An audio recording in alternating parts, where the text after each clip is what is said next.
Chris, that shouldn't be too hard inside this broadcast booth.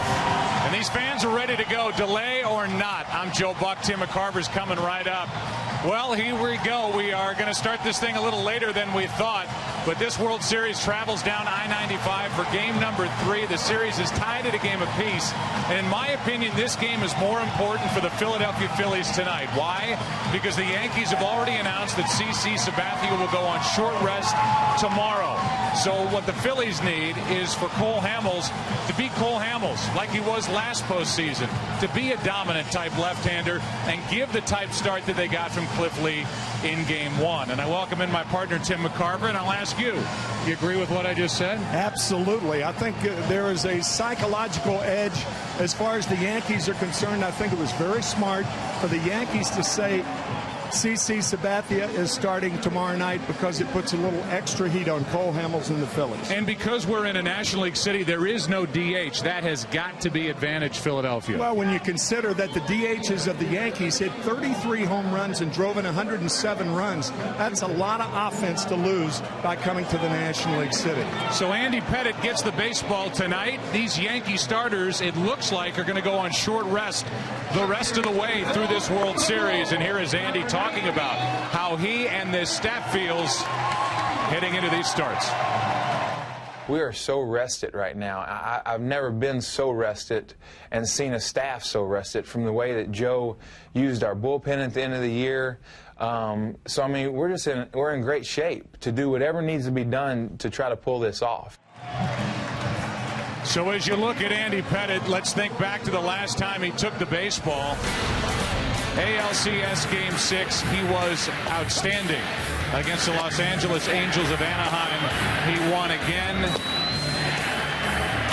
5th time that he won in a clinching game, and so the Yankees move on to the World Series, and now here they are tonight in Game 3, and they hand the ball to Andy Pettitte, who has this, making his 8th World Series appearance, 16 wins. That is the most all-time during the postseason. And now we switch gears and look at the other side. And we talk about Cole Hamels, the left-hander, who last postseason, the numbers were staggering, a 4-0 record, an ERA under 2. 1.80, and Tim, he was the MVP of the NLCS and the World Series. He had a better breaking ball. Eric Karros talked about it, a better breaking ball last year. He needs to throw the breaking ball effectively tonight.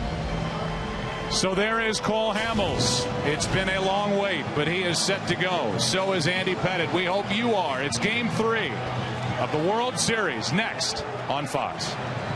Games 1 and 2 of the World Series were pretty much identical.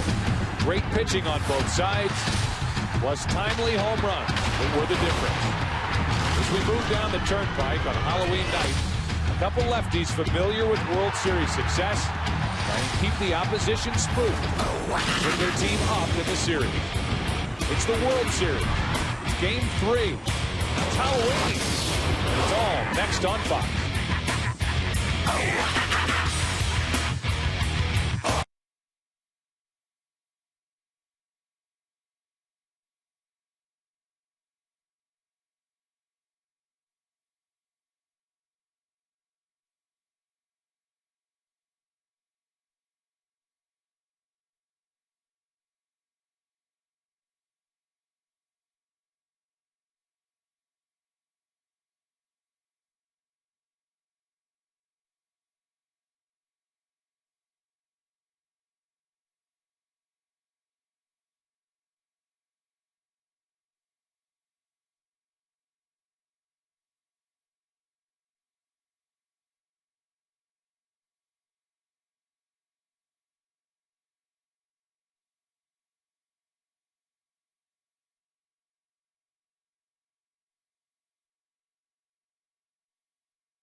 isn't an issue.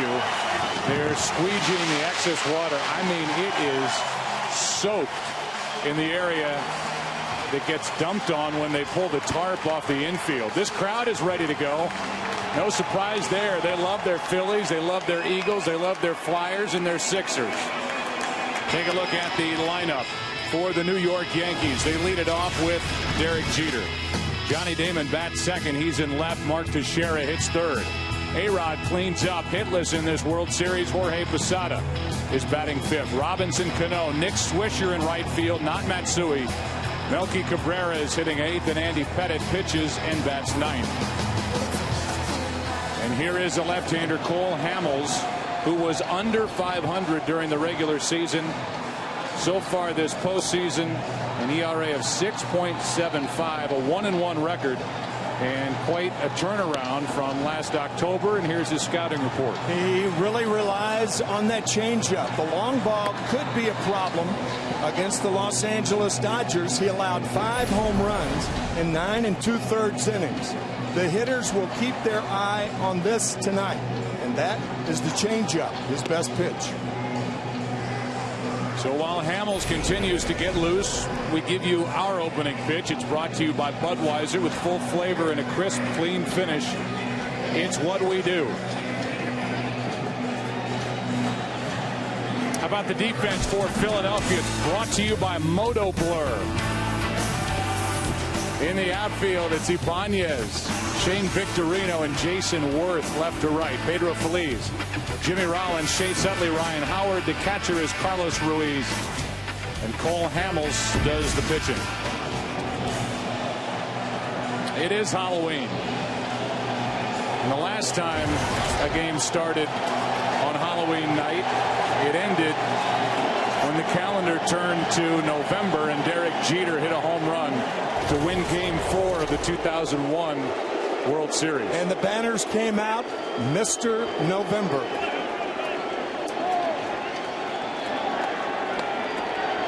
Getting underway an hour and 20 minutes after we had planned to. Glad you stayed with us. Game 3. Strike one.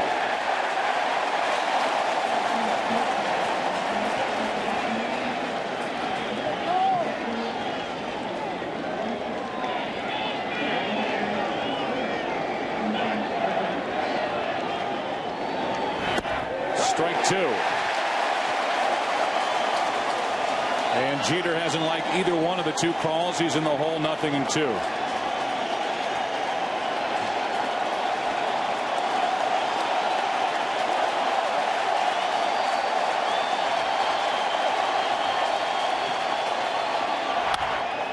Good pitch by Hamels. Jammed Jeter and gets the out.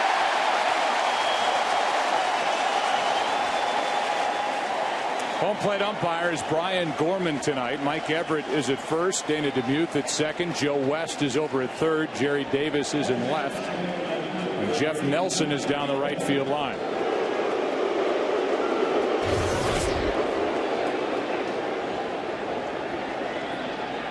And it looks like Joe West got a new headshot. They brightened him up a little bit. Right. The blue cowboy got brightened up. With one out, nobody on, here's a strike to Johnny Damon.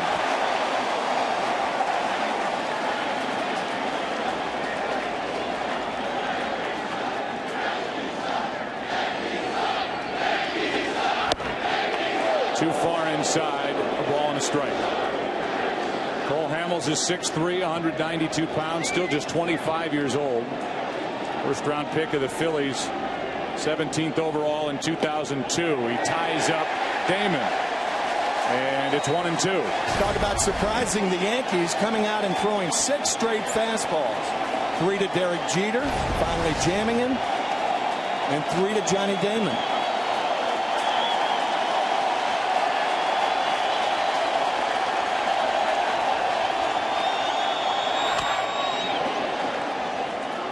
Still 1-2. Talked about the great postseason last year for Cole Hamels. 4-0 in the MVP in the last 2 rounds of the postseason. All told, he threw 262 1/3 innings last year. They've taken its toll leading into 2009. He's thrown about 32 fewer innings this regular season. And the first changeup of the night from Cole Hamels, and Johnny Damon got a piece. I think that distinguishes Cole Hamels from most left-handed pitchers. Hamels will throw the changeup. A lot of times, historically, left-handed pitchers didn't want to throw the changeup because of that down and in area to left-handed batters. Not Hamels. That's up the middle. That's Rollins to his left. 2 out.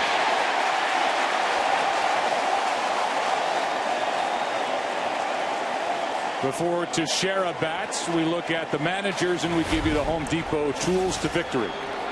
Well, the Yankees want to score early and quiet the crowd. The Philadelphia Phillies, they want to continue home field dominance in the postseason. The last 2 postseasons, the Phillies have won 11 of 12 here. Change up, strike 1 on Teixeira.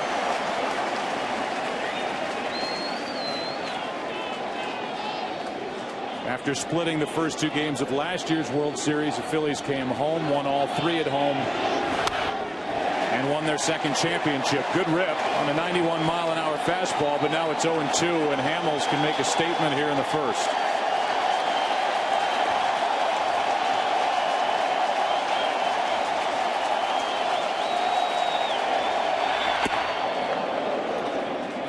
Fastball sails high. 1 ball, 2 strikes.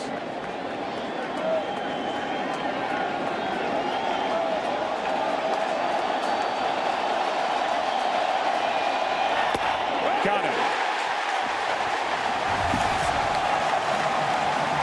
A lot of fastballs in the first inning from Cole Hamels. Happy Halloween from all of us at Fox.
Victorino, Chase Utley, the second baseman. That's the top 3.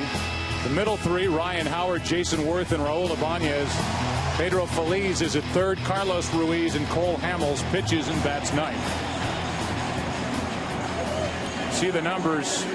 Game 1 compared to Game 2 with runners in scoring position. This, Tim, so far, as you look at the regular season numbers for Andy Pettitte, 14-8.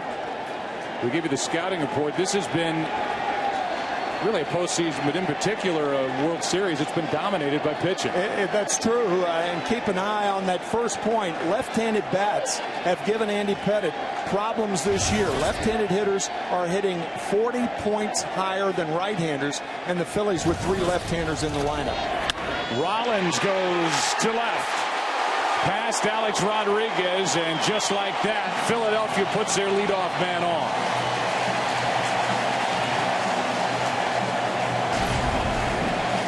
Jimmy Rollins, it appeared, looked inside. He looked hard inside. He got it, and it trickles off the glove of Alex Rodriguez. Tried to backhand it on the short hop, so it's a base hit to lead off for the Phillies.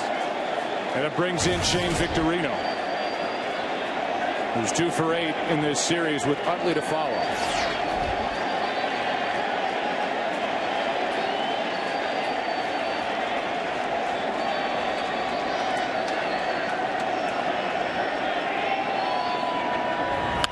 That is foul outside third.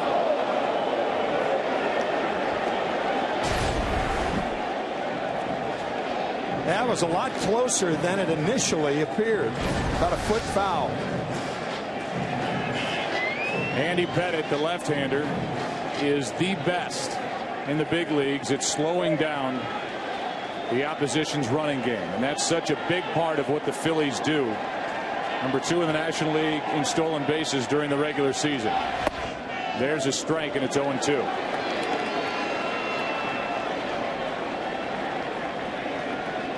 Utley next. The Phillies during this postseason 7 of 9 in stealing bases. Rollins, 4th best total during the regular season with 31. And there's the first throw over. Against the Los Angeles Angels of Anaheim, Andy Pettitte, in his first start, threw to first base 19 times. Picked off 1 runner in the process. That was Torrey Hunter.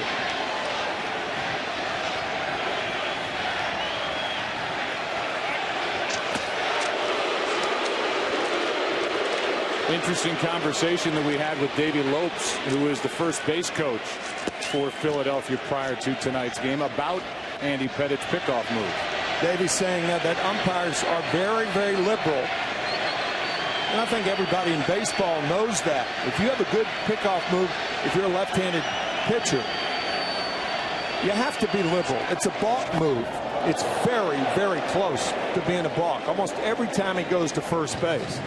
But he does it so consistently, and that was really Davey's point. He's so consistent with it that umpires have become used to it, and it's certainly understandable.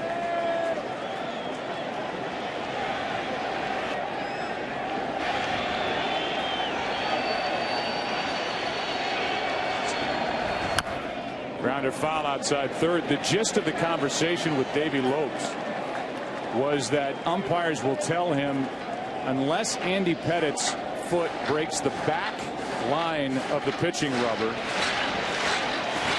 he can come to first. It has to go all the way across the back side of the pitching rubber for it to be a ball. He hangs that right foot in the air and then either heads to the plate with a pitch or to first with a pickoff throw. Slide step, and Victorino pops it up. Alex Rodriguez hauls in out number 1.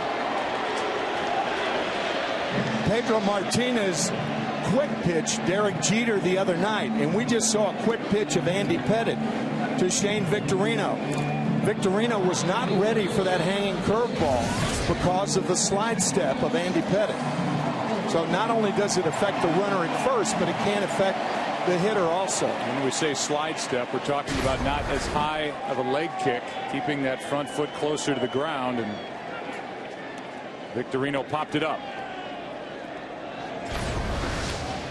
1 on, 1 out for Chase Utley, who homered twice off Sabathia in game 1.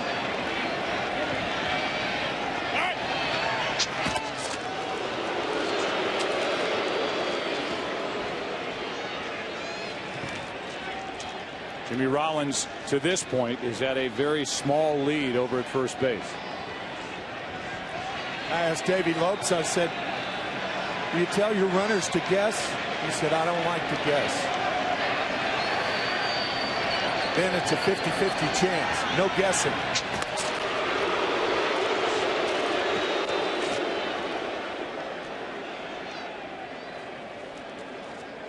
Seemed a couple times when the Angels did run in that ALCS against Andy Pettitte, they did just go first move and take off. You see the pickoff throws, 19 the highlight in game 3 of the ALCS. Led the American League with 177 during the regular season. Utley fouls away, strike one. That's a rarity. Chase Utley swinging at the first pitch, the first time up. Normally he takes that pitch.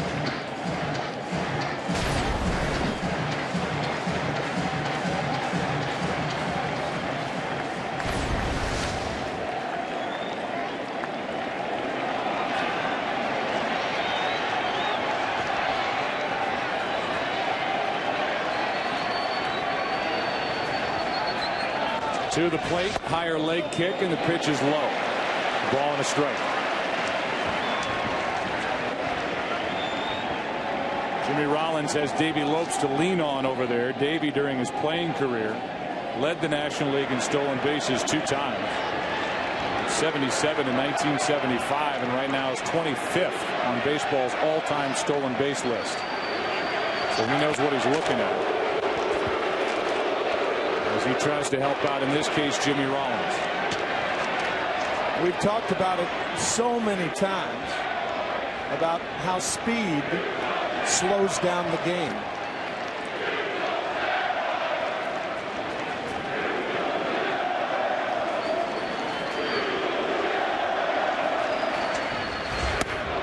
That pitch down and in, 2-1 on Utley.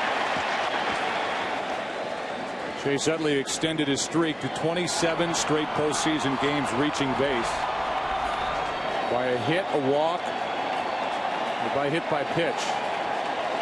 In game 2, when he drew a walk, did not have a hit. Up on the count here, 2-1. 31 home runs during the regular season. There goes Rollins. Got a good jump and no throw. No guessing, huh? Jimmy Rollins looked like he guessed and guessed right.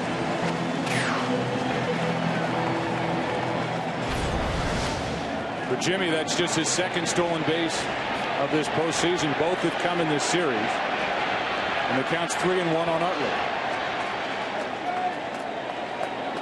Much easier to steal third from second than it is second from first against Pettitte. So he may not stop.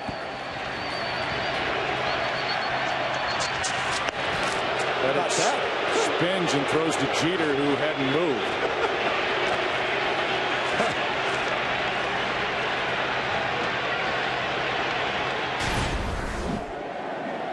Here's Jeter after Jimmy Rollins stole second base. Teammates from the World Baseball Classic. And then Jeter just got a surprise from Andy Pettitte. 3-1. 3-2.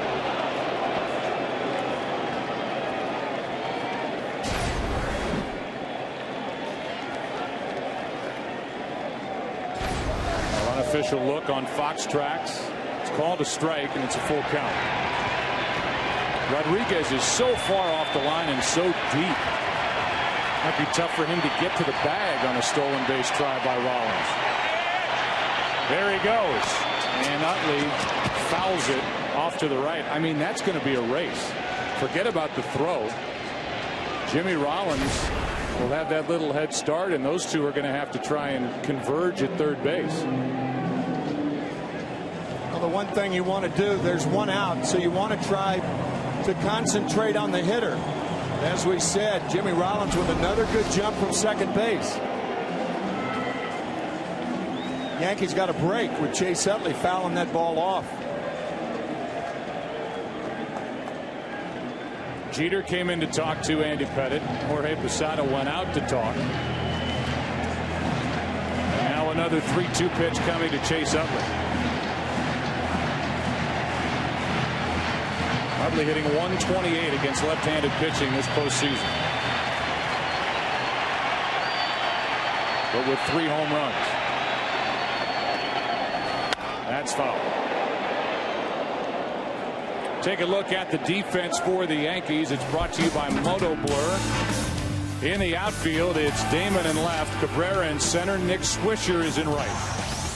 Around the infield, A-Rod, Jeter, Cano, and Teixeira. Jorge Posada catching Andy Pettitte. 8th pitch of this at-bat coming to Chase Utley.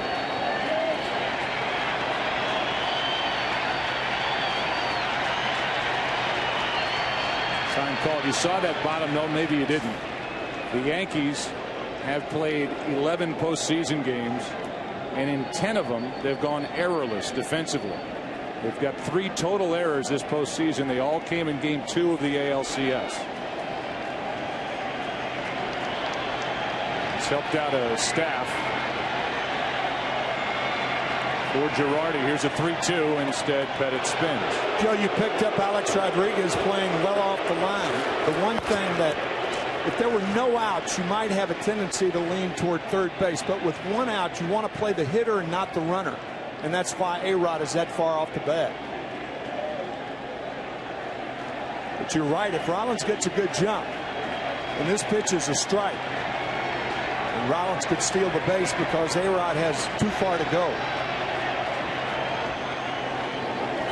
Utley strikes out as Andy Pettitte wins that battle. 2 out.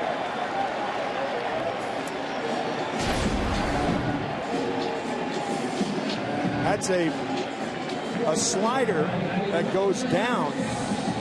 Well, that's a terrific pitch. You can see that corkscrew spin right there going down to Chase Utley. Out of the strike zone, but looked like a strike. So now Ryan Howard, who does have 2 hits in 9 at-bats in this World Series, but he has 6 strikeouts. We came on the air prior to game 1 talking about the hot corner infielders for each team, Alex Rodriguez and Ryan Howard, and they've cooled off since both pounding the ball in the LCS. Strike 1 from Pettitte.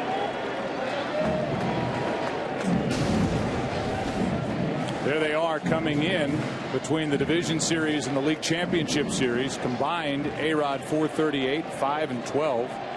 5 homers, 12 RBIs, and then Ryan Howard. But so far, a combined 2 for 17 with 12 strikeouts between these two.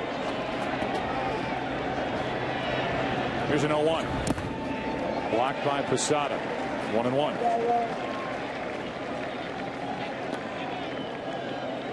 You may have noticed that everything Andy Pettitte has thrown left-handers thus far has gone away from them. That's one of the reasons that Andy Pettitte, in my view, has problems with left-handed pitching or left-handed hitting. He does not run the ball in on left-handers. They become very comfortable and can shoot the ball the other way. 282 left-handers hit against Pettitte this year. Good pitch there, and strike 2 on a swing and miss by Ryan Howard. If you're a scout scouting Andy Pettitte, what you tell the left-handed hitters of the Phillies, look away. Those are the tendencies. Look away, even with 2 strikes.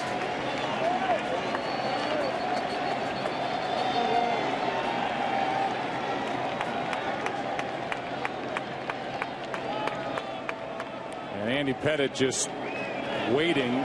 Finally, Ryan Howard goes out to, he calls timeout, and Jorge Posada goes out to talk. And we look at the grips for Andy Pettitte. Well, we talked about Cole Hamels, the changeup being his best pitch. Well, the cutter from Andy Pettitte is his best pitch. Interesting, the different changeups and the different grip changes of Andy Pettitte and Cole Hamels.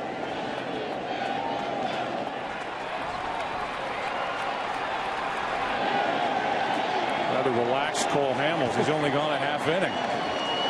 It's a good half inning. Here's a 1-2. And Posada keeps it at the plate, 2-2. Like what it is. Like it's true. It's true for about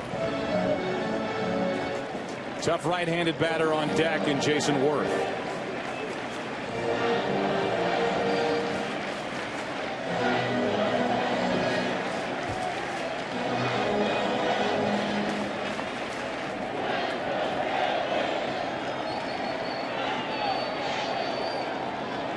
Pace of this game, it's a good thing we gain an hour tonight. It's been a long bottom of the first as Howard stays alive.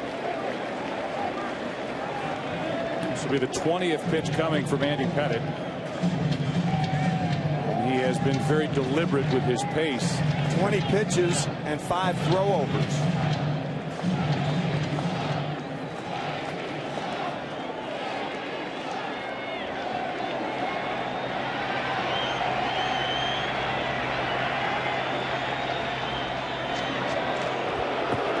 No need to worry about Rollins in this situation. You have a power hitter up with 45 home runs on the year, 2 in the postseason, 141 ribbies.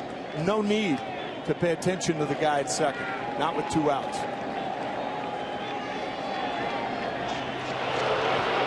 Surprising that Andy Pettitte would worry about Rollins that much with 2 strikes on a hitter like Howard and 2 out, as you said. Yep.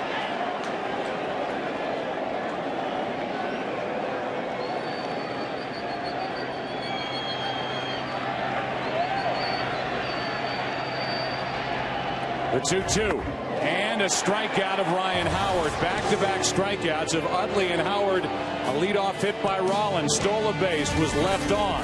After 1 in Game 3, no score.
Chance to win a new Chevy. Register at worldseries.com/Chevy and may the best team win.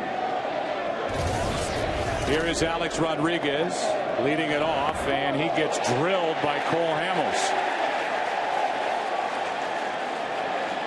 Well, the Phillies have been making Alex Rodriguez inside conscious. Trying to come inside with a fastball. And this is the first time that Alex Rodriguez has been on base in the 3 games. Striking out 6 times, as we said earlier. So the leadoff man is on. And Jorge Posada is going to have to get rid of the weight part on his bat if he's going to hit. It's a little tough to hit with that on there. Does not look like Jorge can get it off, however. He might need help. Either that or find a new bat. There we go. Harder surface. You know who invented that, by the way, that weight they slip on the end of the bat? Elston Howard, the great Yankee great. The donut on the end of the bat. No, I didn't. I did not know that.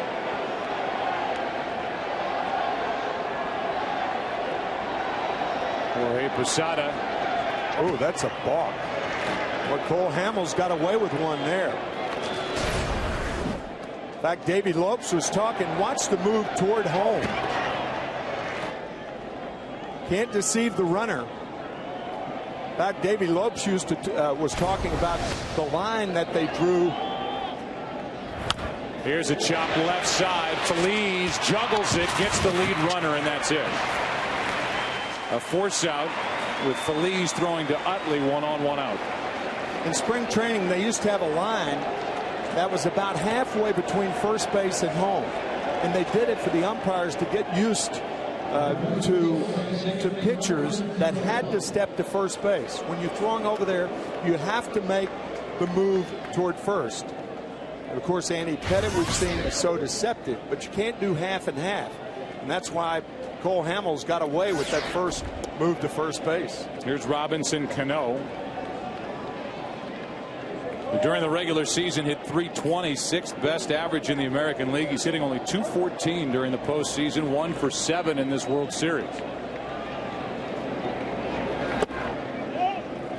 There are some big holes in this Yankee lineup that pounded out 244 home runs, and as a group hit .283, which was the 2nd best team average in the American League. 2 guys back to back in Cano and Swisher. And here are the Yankees in the World Series, tied at a game apiece with the defending champion Phillies. There's a strike. And it's 1-1.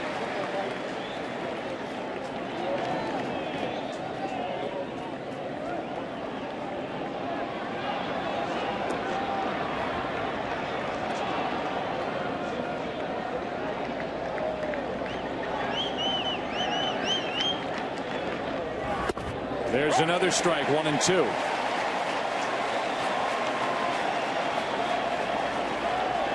It was a 1-hour 20-minute delay.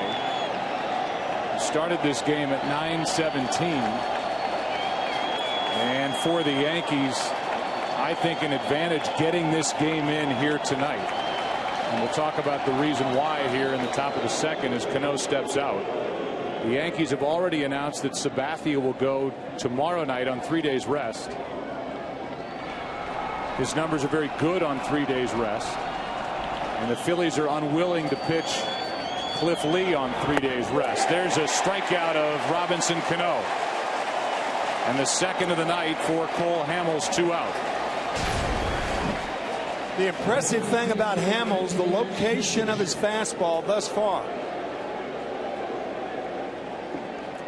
That is a two-seam fastball. I beg your pardon. The two-seam fastball goes down and in to left-handed batters, away from right-handers.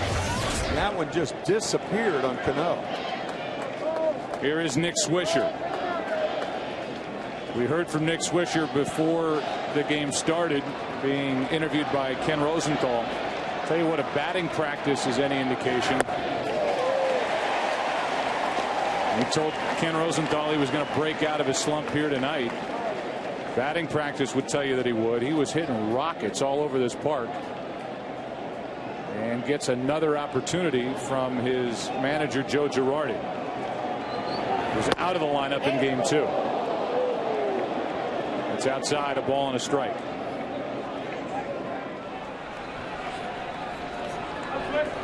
Just 4 out of 35 this postseason is Nick Swisher.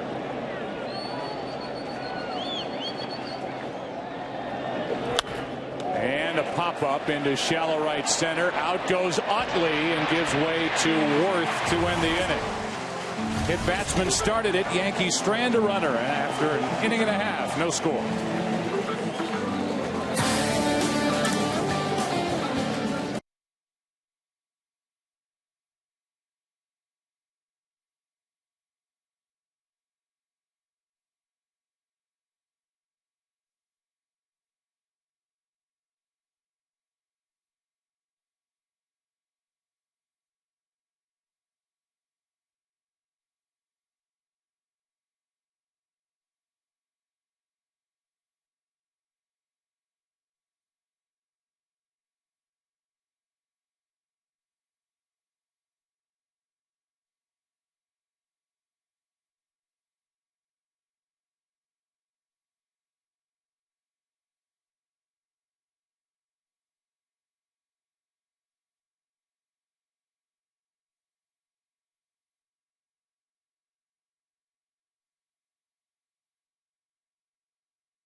$50,000 so far.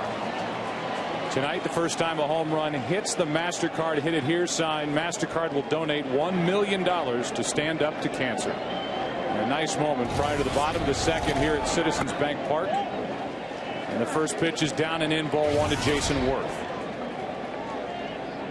It'll be Jason Worth, Raul Ibanez, and then Pedro Feliz for the Phillies.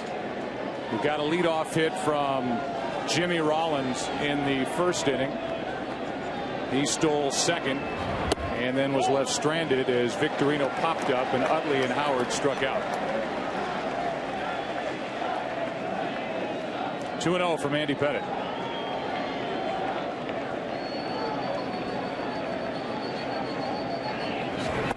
And now ball three.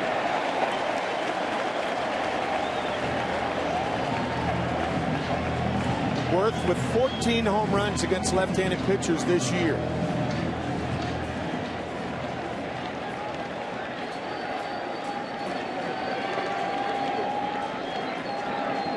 .30 from Pettitte is in for strike one.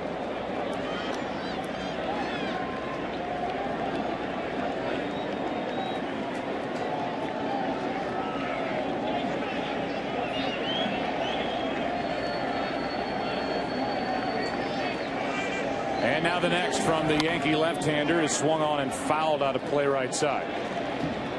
Talk about all the home runs hit at the new Yankee Stadium, 237. This ballpark was number 3 across baseball as far as home run hit home runs hit here with 207. Rangers ballpark number 2. In between Philly and New York. 3-2 pitch, and there's a shot. And there's another homer here at Citizens Bank. 1-0 Philadelphia.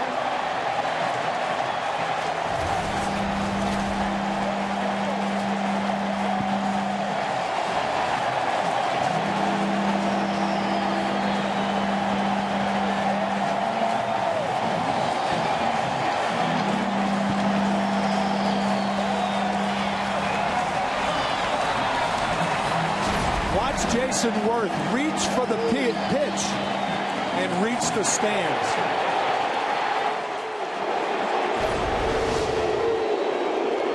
Now Raul Ibanez takes the ball down and away.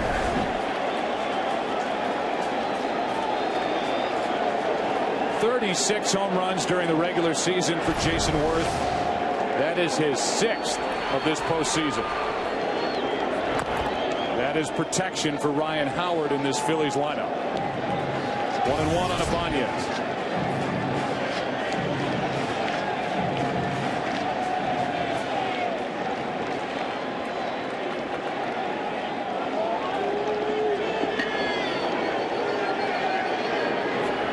There's a strike from Pettit, strike 2. Jason Worth was originally drafted by the Orioles organization. Just hit a 394-foot home run to put Philadelphia on top here in Game 3. And Ibanez strikes out, 1 away. All 3 left-handed Phillies hitters, Utley, Howard, Ibanez, have struck out on breaking balls away. Again, Andy Pettit has not come inside on one left-handed hitter so far in this ball game. Here's Pedro Feliz.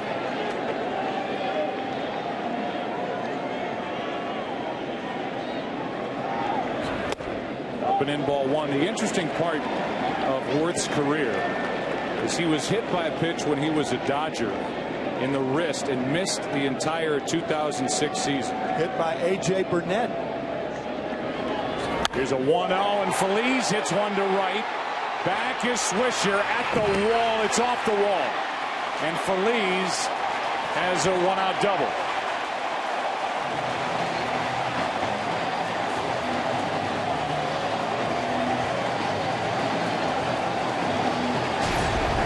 Eric Karros talking in his pregame remarks, saying that it's warmer here in Philadelphia and the ball's going to carry better. That's an example of what Eric was talking about.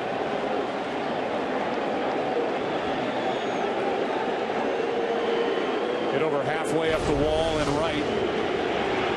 And the batter will be Ruiz. And just to finish on Jason Worth, when he was cut loose by the Dodgers after Worth missed all of 2006, Pat Gillick, who had been the general manager with the Orioles when Worth was drafted in 1997, was here in Philadelphia, and he immediately scooped him up.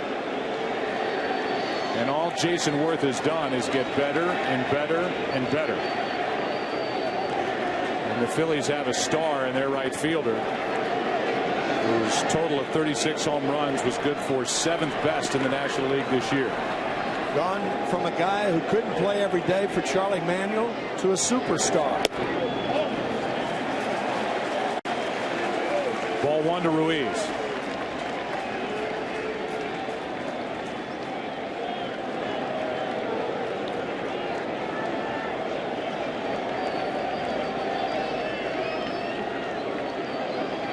Here's a 1-0. 2-0.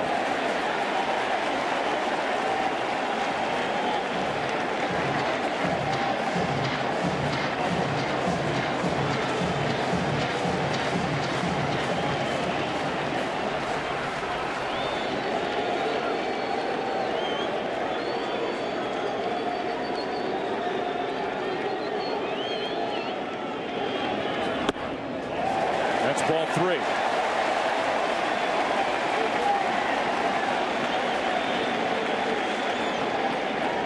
On On deck is the pitcher, Cole Hamels.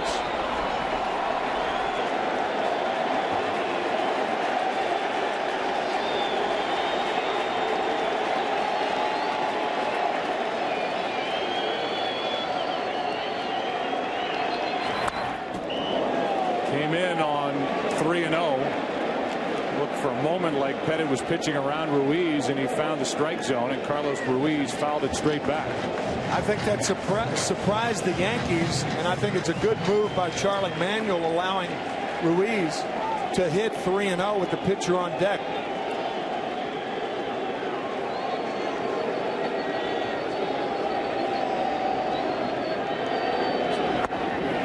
And that is ball 4. Hamels is coming up. Jason Worth has given the Phillies the lead, and here are Cole's thoughts on the type athlete Jason Worth is. The complete package for an athlete.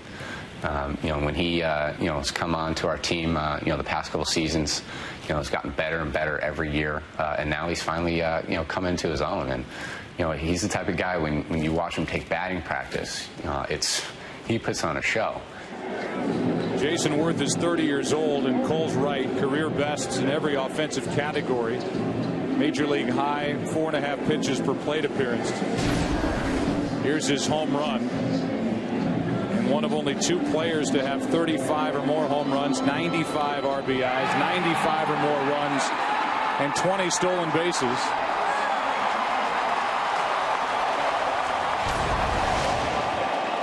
Here's Cole Hamels, 2 on with 1 out. Cole Hamels with 7 sacrifices during the regular season. He'll be bunting here. Both Teixeira and Rodriguez tight at the corners. And the bunt is perfect to load him up.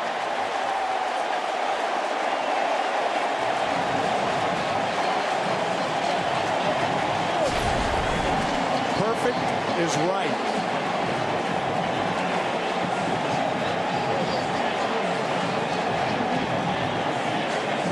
A base hit for Hamels, who was up there to sacrifice, and the bases are loaded with 1 away. Sometimes it's confusing when a catcher and a pitcher converge, and it appeared that Andy Pettit was going to field that ball. Posada backed off just a hair, and no one fielded it. A double by Feliz, a walk to Carlos Ruiz. Now a bunt base hit by Hamels, and here's Rollins. Tough to double up. He can run. Ball 1 from Pettit.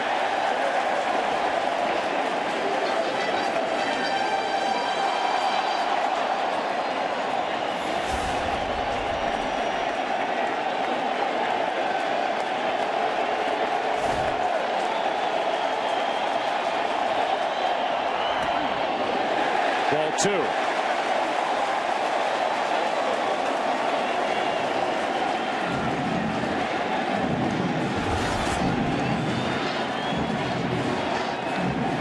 Rollins with 21 home runs during the regular season.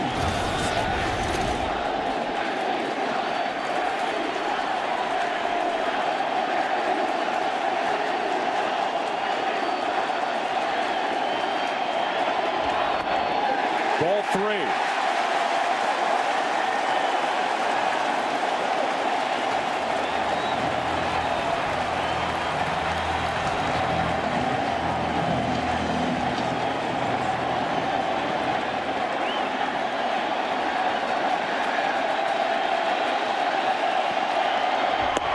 Strike 1.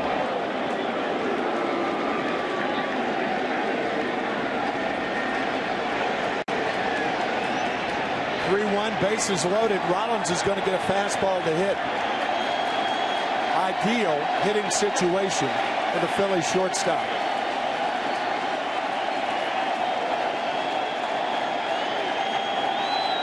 Time called.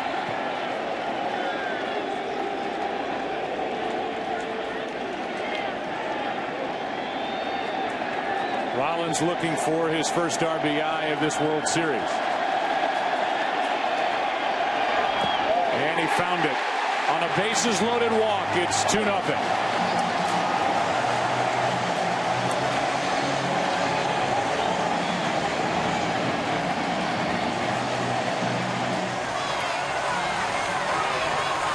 Hey, Joe, we talked about it in the American League Championship Series that even at its highest level, baseball remains a simple game. And the inability to field a simple bunt set up at least one run for the Phillies.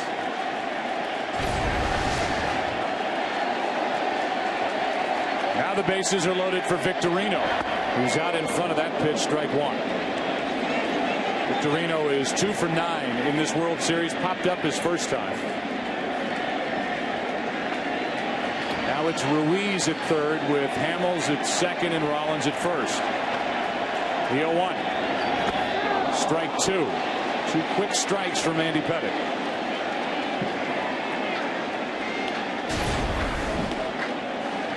Good changeup from Pettitte.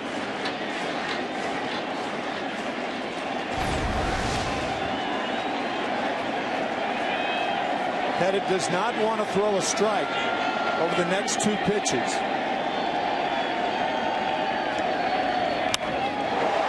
That's in the air to left. Ruiz will tag and run on Johnny Damon. Make it without a play. It's 3-0.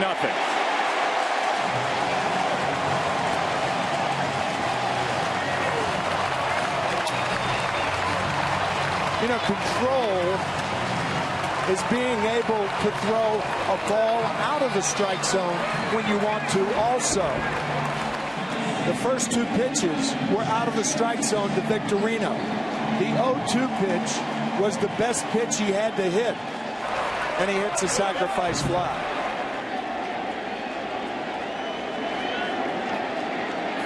So it's 3-0 Philadelphia here in the second, and the 8th man to bat in the inning is Chase Utley.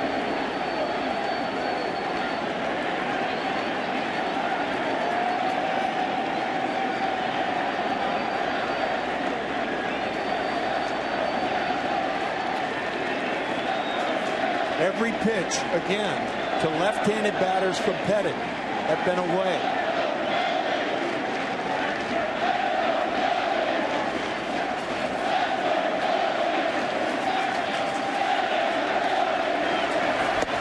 There's one inside, ball 1. But intended to be away.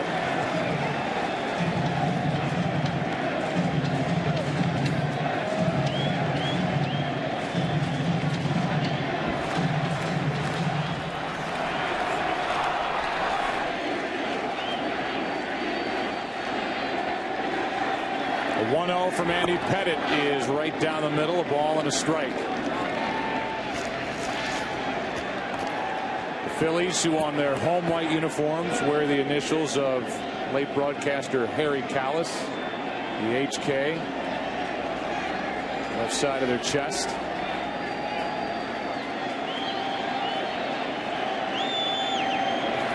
That's inside, ball 2. And Harry was behind the mic last October when the Phillies won it all.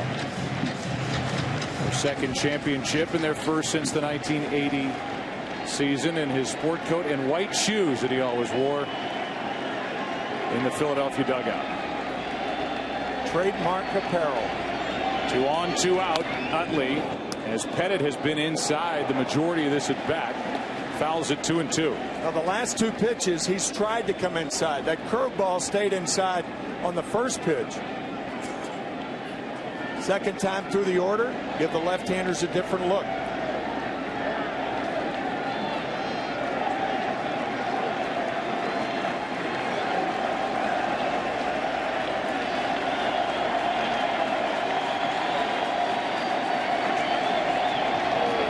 That's strike 3 to end the inning.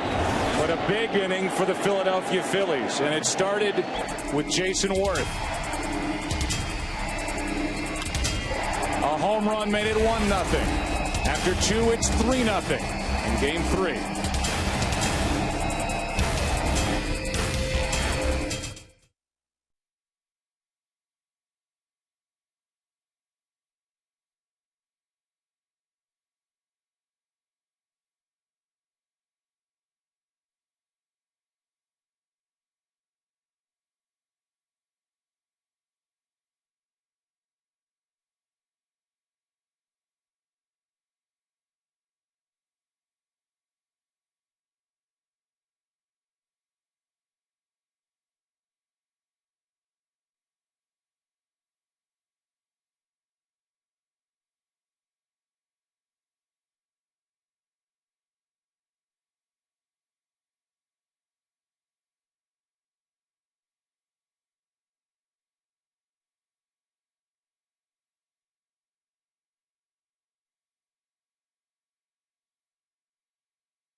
Andy Pettitte will follow, then Derek Jeter, and there's ball 1 up and away from Cole Hamels.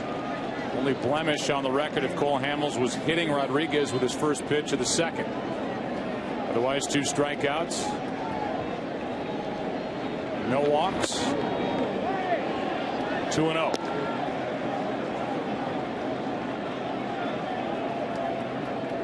Cabrera 7 for 16 over his last 5 postseason games, hitting .293 overall. Here in 2009. There's a strike. 2-1.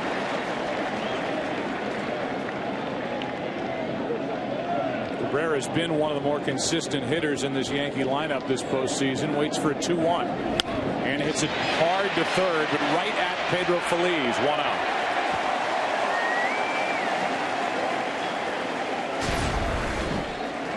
Feliz playing even with the bag, looking perhaps for a bunt. Charlie Manuel saying that Pedro Feliz has the most accurate arm of any third baseman in the National League. Not necessarily the strongest, but the most accurate. Here's Andy Pettitte, and there's strike 1. Andy Pettitte in his career is 25 of 186 at the plate. His 1 career home run. He's 2 for 16 swinging the bat during the postseason. 1 ball, 1 strike.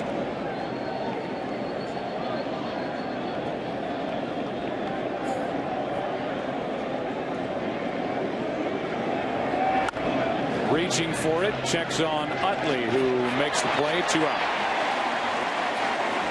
At the risk of oversimplification, when we talk about a 4-seam fastball from a pitcher, it's good to be reminded that every position player tries to throw a 4-seam fastball, whether you're an outfielder or an infielder or a catcher.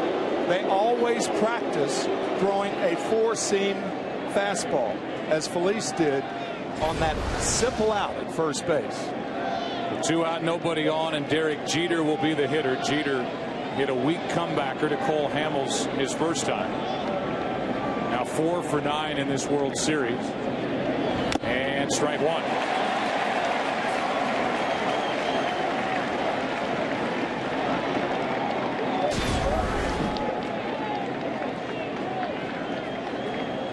Opponents have hit .328 against Hamels this postseason.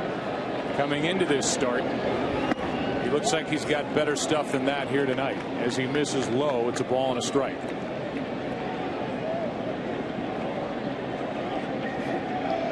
Pitching matchup for Game 4 tomorrow night is Sabathia on short rest, 3 days. And Joe Blanton getting the ball for Philadelphia.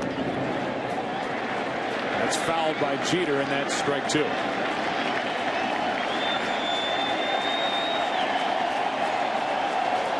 Blanton was a starter and a winner and a home run hitter last World Series against Tampa Bay. Started one Game 4 10-2 over the Rays.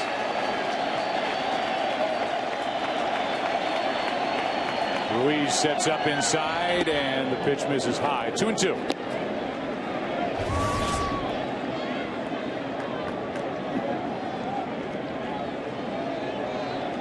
Yankees have not played in this ballpark since 2006. Trail here 3-0 in the top of the third. And Jeter stays up there.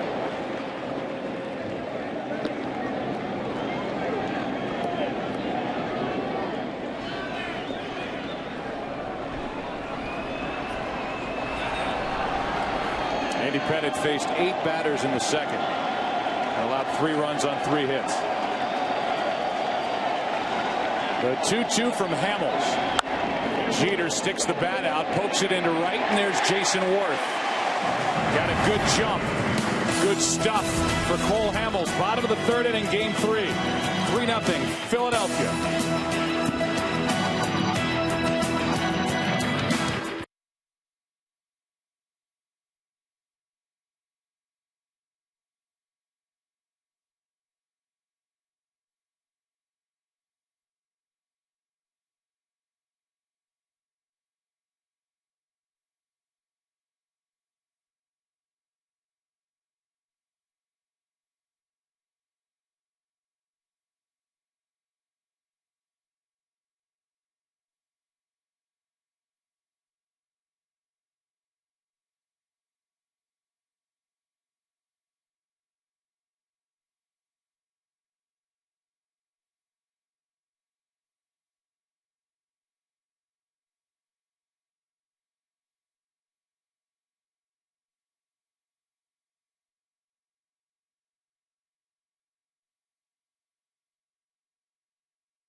sports in HD. Call 1-800-DIRECTV.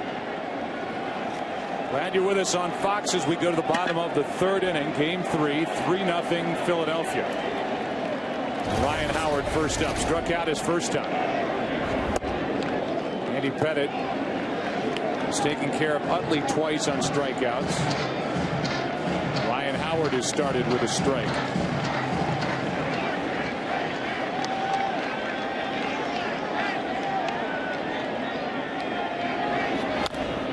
Strike 2.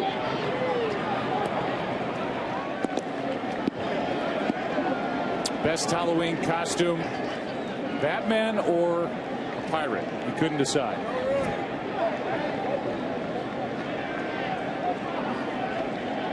Growing up in the St. Louis area, attending Lafayette High School, the 0-2 pitch and another strikeout for Howard. That is the 8th strikeout in 11 at-bats for Ryan Howard. Our Jeep trivia question: who has the highest career batting average in World Series play with a minimum of 100 at-bats?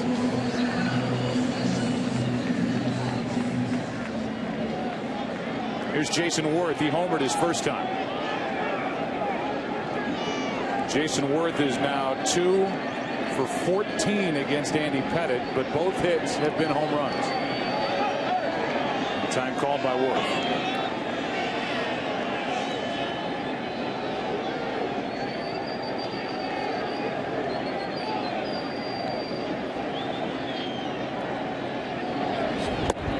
Strike 1 from Pettitte. Earlier in the year, Davey Lopes said that Jason Worth likes to do things that are oddly unexpected. Well, that 3-2 breaking ball, just reaching out there, that was oddly unexpected. Not too many guys are that strong. They hit a ball that far on that pitch. The 0-1 from Pettitte is a little tight. 1-1.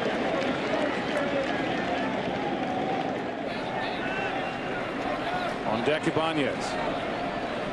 The Yankees in their half of the fourth inning will have the 2, 3, and 4 hitters. Johnny Damon, Mark Teixeira, Alex Rodriguez. That's inside. And that's ball 2. Talk about how good of an athlete Jason Worth is. He didn't have much of a choice. His mom, Kim, was a track star at the University of Florida. His uncle's Dick Schofield, 14 years in the big leagues, won the World Series with Toronto in '93. And his grandfather, Ducky Schofield, was a shortstop. 1960 champion Pirates. Played the last 6 weeks of the season when Dick Groat broke his wrist. Dick Groat, the MVP of the National League in 1960. There's ball 3 to Worth. Going to get on for the second time.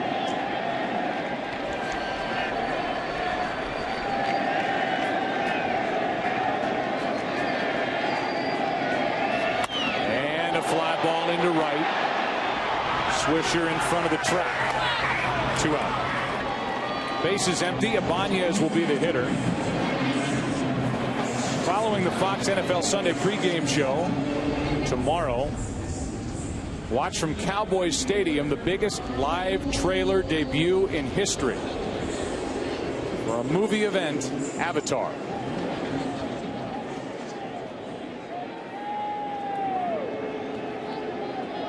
Here is Ibanez, who struck out his first time. Pettitte has struck out 5. All left-handers. And Ibanez hits it to center for Melky Cabrera. That sends this game into the 4th. Big bats coming up for the Yankees here in Philadelphia. Phillies up 3-0.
temperature for this time of year. Warm. 62 degrees as we play here in the top of the 4th inning, and a strike is into Johnny Damon, leading it off for New York. Damon, Teixeira, Rodriguez down 3-0 to Cole Hamels and the Phillies, and here's a fly ball into right. Worth is there, and that's out number 1. Pete McCannon is the bench coach.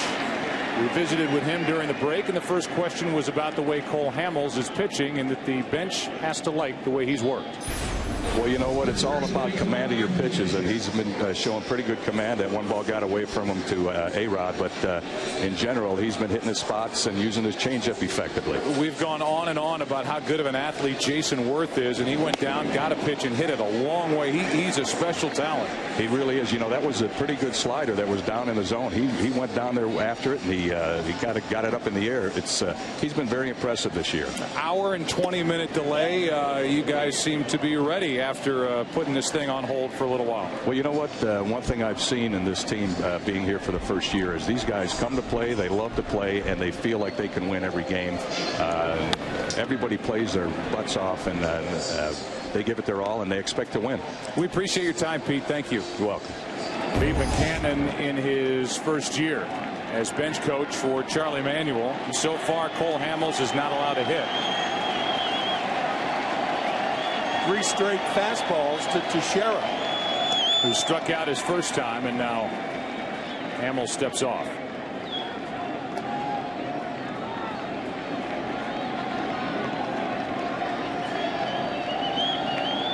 Here's the 1-2. 2-2.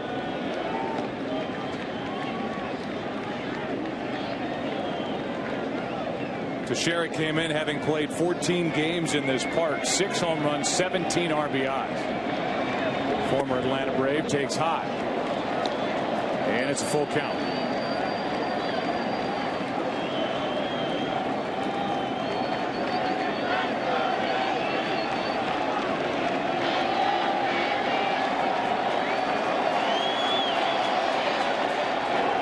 That is just out of the strike zone for a 1-out walk with Rodriguez coming up. Phillies wanted this pitch, but it appeared to be a little low. Close. 6 straight fastballs to Teixeira, and the 6th one is called low by home plate umpire Brian Gorman. Close. And so a walk in front of the hitless Alex Rodriguez, hit by a pitch his first time. He's 0 for 8 with 6 strikeouts.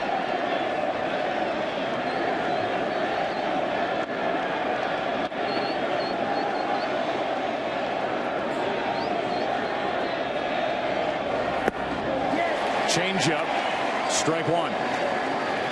Ken Rosenthal is with us. Kenny, you talked to Alex Rodriguez. What did he tell you about his approach here tonight?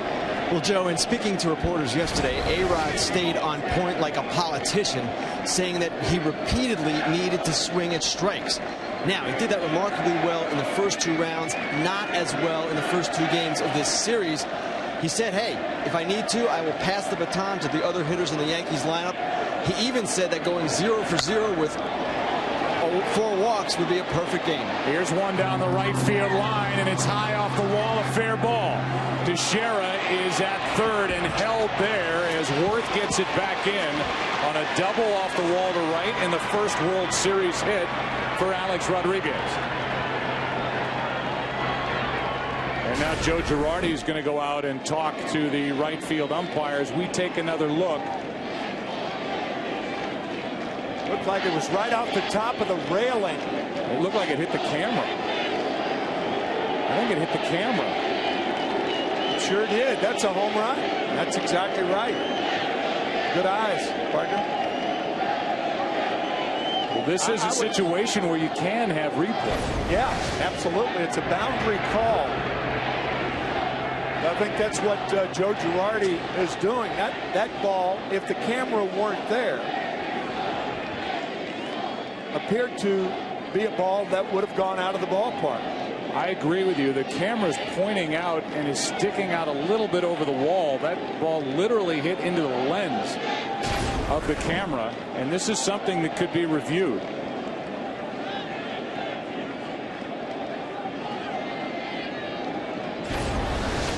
was it coming down when it hit the camera? You know, the question is, will there be conclusive evidence to say if that ball doesn't hit inside that camera, it leaves the park? And since that camera's sticking over the wall, I think you can debate it.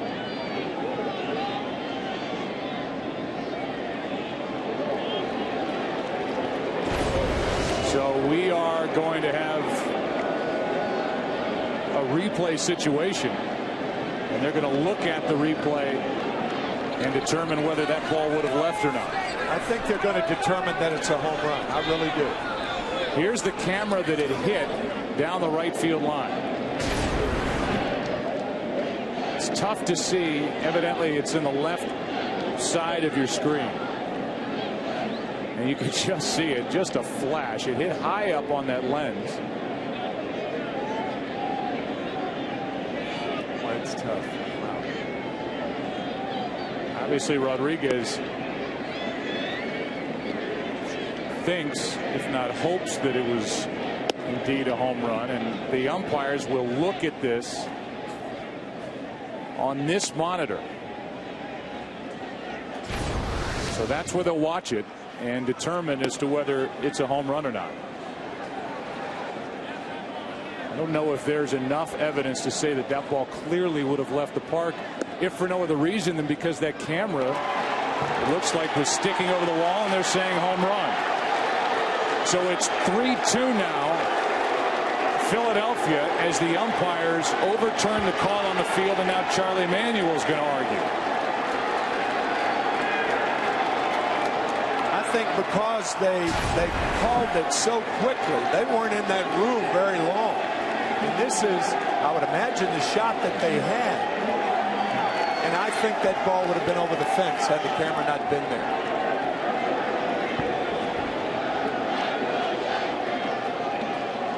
So with that look at the home run that hits literally into the camera lens, it's an overturn of the call on the field, and it's a 3-2 game on a home run by Alex Rodriguez. So his first hit of this World Series isn't a double, it's a home run. And it's his 6th home run of this postseason, which ties the Yankee record in a single postseason, obviously with more rounds now than earlier in the history of this game, but he ties Bernie Williams. As we play here in the 3rd game of this World Series, and it's a 1-run game. Now Posada bounces one to short, and Jimmy Rollins gets the out, 2 away.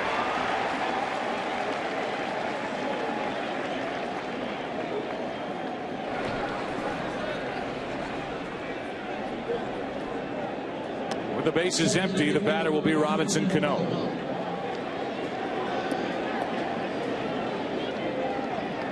That home run by A-Rod following that walk on the 3-2 pitch to Teixeira on a very, very close pitch. Here is a foul out of play off to the left.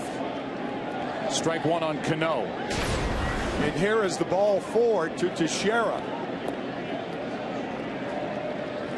According to our box tracks, it caught the corner and was high enough, but a very close pitch. Here's a pop-up behind the plate, caught by Ruiz to end the inning. But in the inning, a walk, a home run. Replay in the 4th inning of Game 3. 3-2.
Andy Pettitte is ready for the bottom of the 4th inning in what is now a 1-run game. And a strike is into Pedro Feliz. It'll be Feliz, then Ruiz and Hamels, the bottom 3 in the lineup for the Phillies.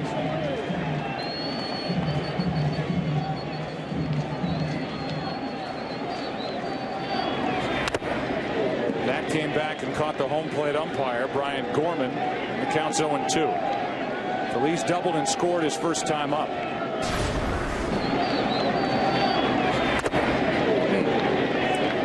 Twister on the mask. A lot of people think those don't hurt. They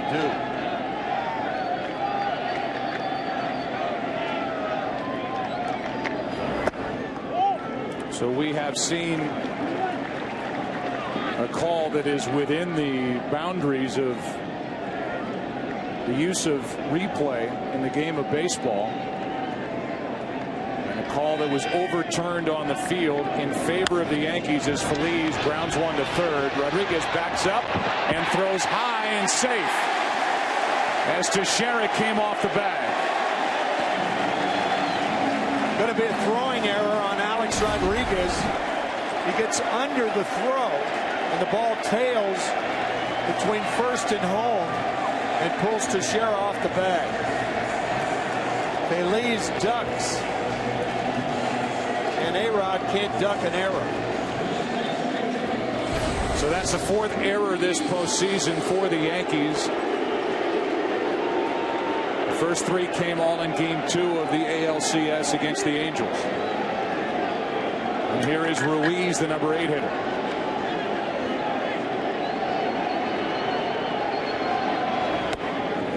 Ball 1 up and in. Ruiz walked his first time to load the bases. Actually to put 2 on. Then the bunt by Hamels was supposed to be for a sacrifice, went for a base hit, then a bases loaded walk to Jimmy Rollins. Made it 2-0, and a sac fly by Shane Victorino made it 3-0.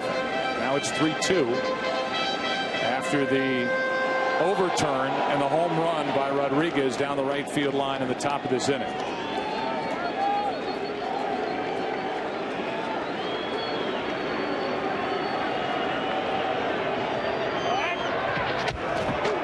Staggering to get back is Pedro Feliz. A smile on his face. He almost fell over. Pedro is not that far off. It's almost like one long stride and he's in foul territory.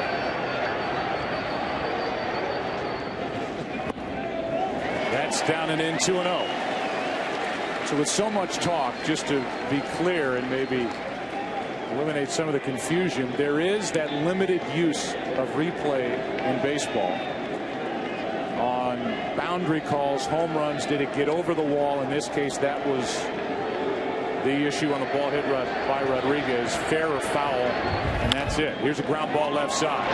Jeter in the hole. They get the out at second. No throw to first. Here's our visit with Joe Girardi, and the first question was about instant replay and a call that was overturned on the field. No, our coaches thought it hit something funny. It just it didn't carry him right. So and I went out and asked Jeff it. He said it made a funny noise, and he would check, and they got the call right. So now, as we talk about what's going on in the game on the field, Andy Pettitte had that rough second inning. What are you seeing out of him so far? Well, he got in some bad counts, and what really hurt us was we didn't make the play on the bunt, because now you got second and third. If you walk Rollins, it doesn't matter. And then the third out is Victorino, and we gave him 2 runs because we didn't get Hamels on the bunt. That was the big problem. And offensively, you've been waiting for Alex Rodriguez, and he hits that ball down the right field line, shows his strength, and I know you hope that gets him going. Yeah, we hope that continues, and that's what he did in the first 2 series. And without Alex, I'm not sure that we would be here at this point, but he'll get going. And you've made the decision that CC Sabathia will go on short rest tomorrow night. Yeah, he physically feels great, and we talked to him about it, and he threw on short rest the last series and threw an outstanding ball game, and we're very comfortable with it. All right, Joe, thanks for your time. Thanks, guys. Meanwhile, a sacrifice bunt. This time the Yankees handle it, and it's Posada feeding Cano at first base. Down to second with 2 out is Carlos Ruiz.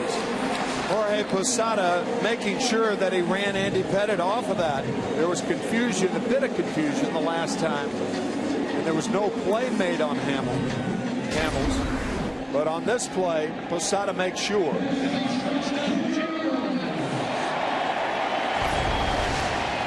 Now a runner at second, 2 out for Jimmy Rollins.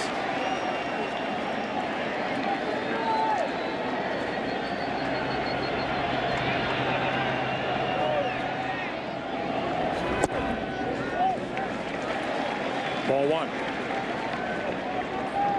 That limited use of replay has been in Major League Baseball since August 28th of 2008. It is used here in the World Series to overturn a call on the field for the first time.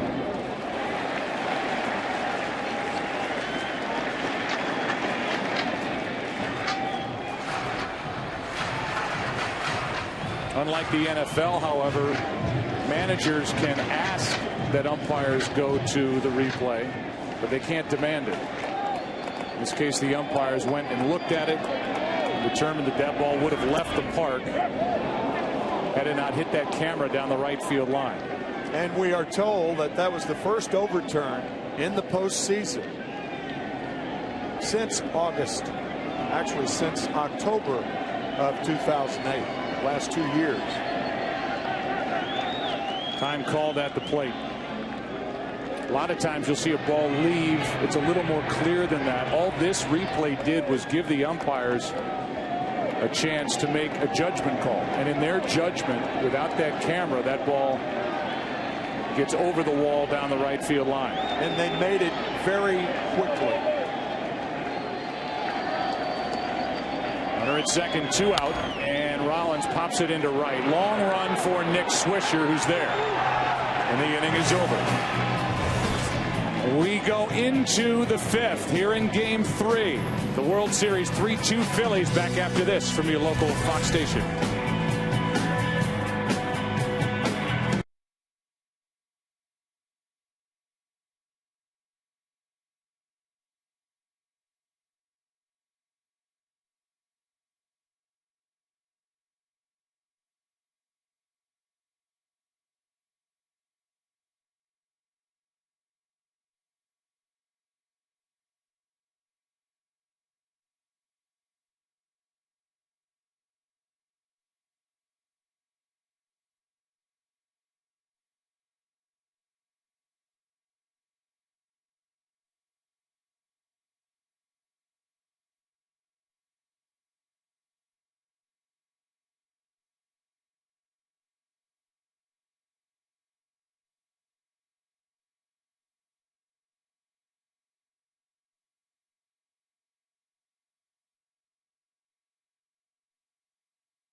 Pettit. We're in the 5th inning now. 3-2 Philadelphia.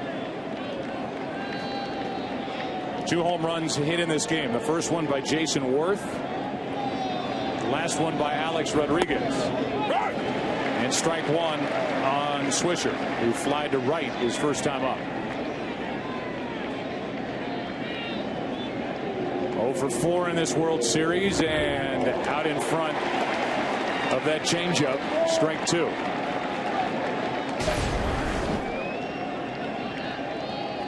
Changeup that looks like a curveball.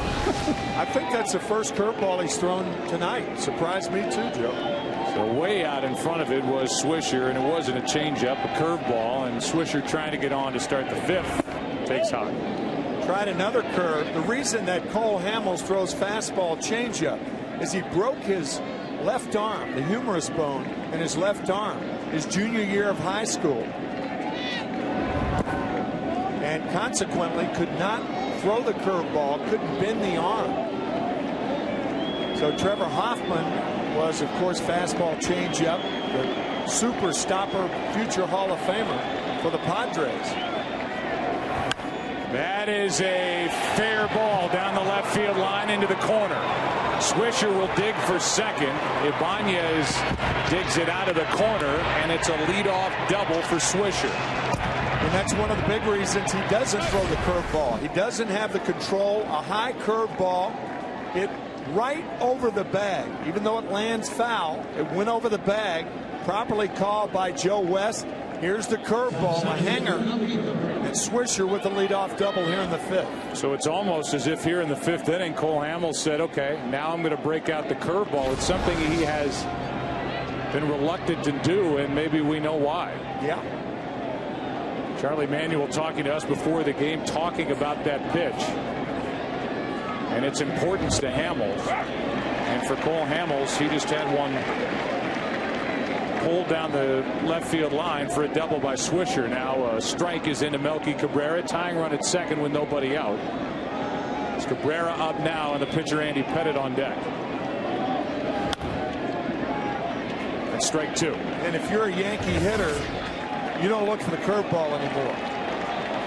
I think your thinking on that is that Cole Hamels thrown enough curveballs tonight to Nick Swisher at least going one time through the order. He's going to stick with fastball changeup here on out. Runner at second and a foul straight back.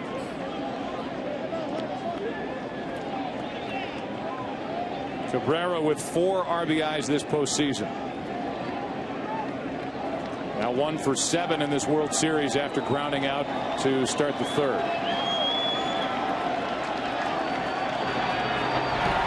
And a changeup gets Cabrera for out number 1 and a strikeout. It's important to Hamels with Andy Pettitte coming up. Back to the changeup to get Cabrera.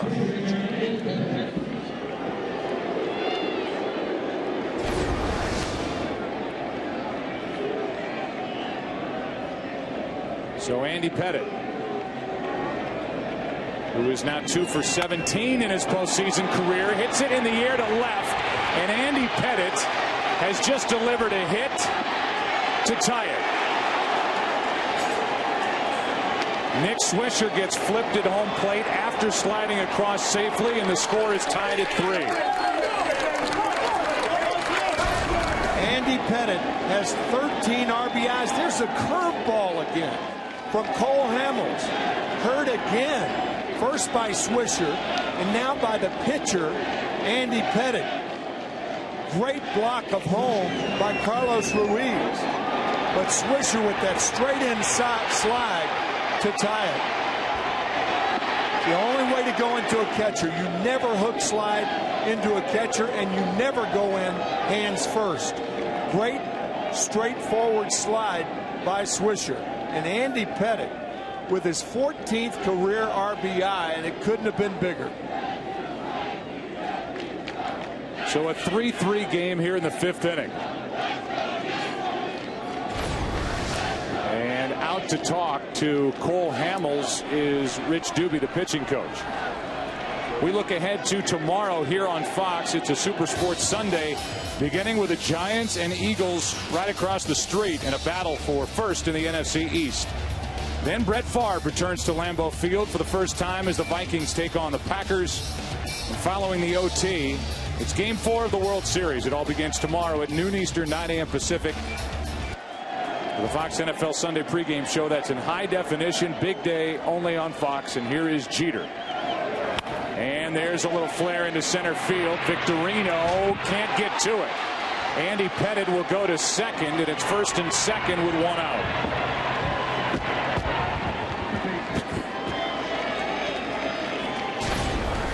So a flare by Pettitte and another flare about in the same spot by Derek Jeter. Victorino diving for the ball, trying to keep it in front of him, and he does hold Andy Pettitte to second base, but those balls hit in about the same spot. And here's Johnny Damon, who's 0 for 2 with a ground out and a fly out to right. 2 on with 1 out and a strike over the outside corner.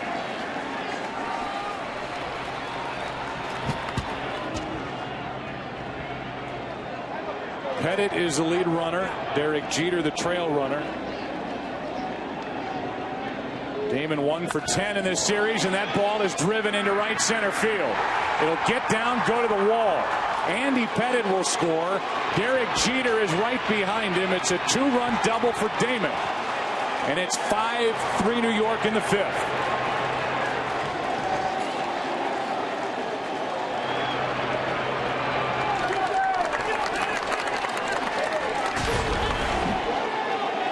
Derek Jeter running right up the back of Andy Pettitte as Johnny Damon delivers a 2 RBI double past Jason Worth. And Derek Jeter actually slowing down nearing home plate because he had to. Pettitte inexperienced. Watch.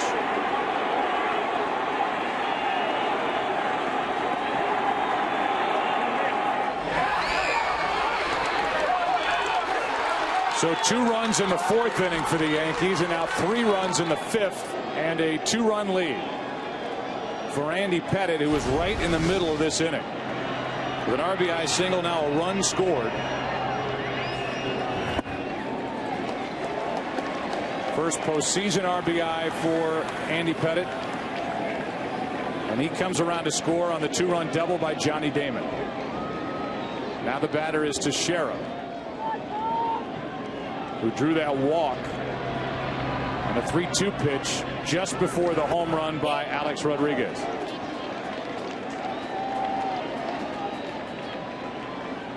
One ball, 1 strike.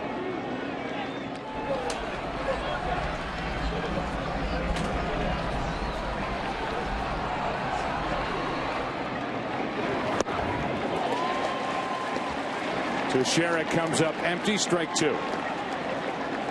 Jay Happ, the left-hander, gets loose.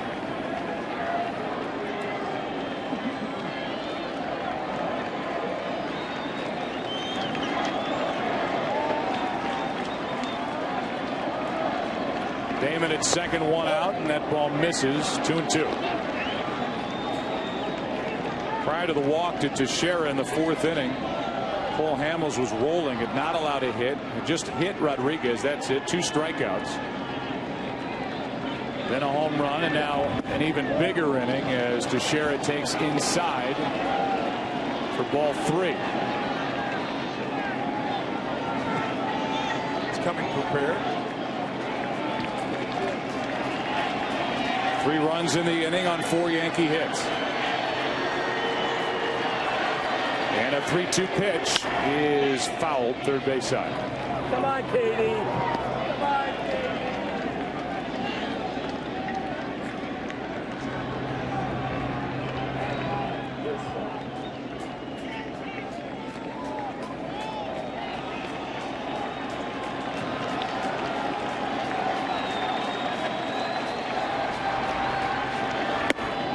Up and away for a walk, and that's the 2nd straight walk to Teixeira. And here comes Rodriguez with 2 on, 1 out. In the 4th, this shot to right that hit into the lens of the camera was extended over the top of the railing. The umpiring crew went down and looked at it on replay, and after initially saying that ball stayed in the park, it was a double. They turned it into a 2-run home run, and the game changed. And then in this inning, the curveballs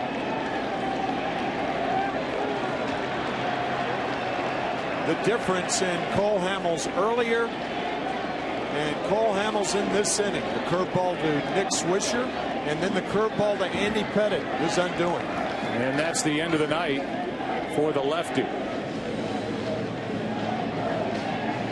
Cole Hamels hands over the baseball. He is knocked out in the 5th. Jay Happ will take over. Rodriguez coming up. A 5-3 Yankee lead here in the 5th inning of Game 3.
Lead, a 1 hour 20-minute rain delay at the start. Jason Worth started the scoring with a solo home run in the 2nd. Alex Rodriguez with his 6th, the 2-run shot down the right field line.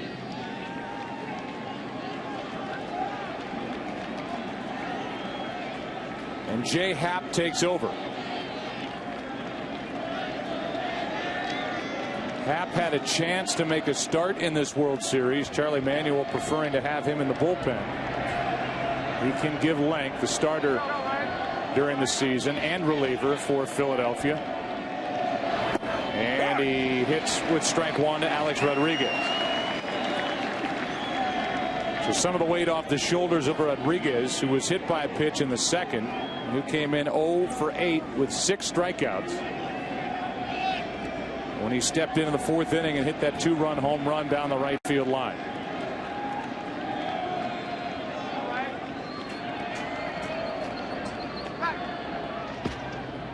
And the Phillies showing why they have tried to pitch Alex Rodriguez. Everybody in baseball tries to pitch him inside. When you get that fastball out over the plate, he has such tremendous power the other way. That fastball from Cole Hamels out away, and Rodriguez took it away into the camera, but it was ruled a home run. 2 on, 1 out. Rodriguez takes inside, a ball and a strike. In this inning, Andy Pettitte has an RBI single. It's the first RBI by a Yankee pitcher since Jim Bouton in the World Series. Game 6 of 1964.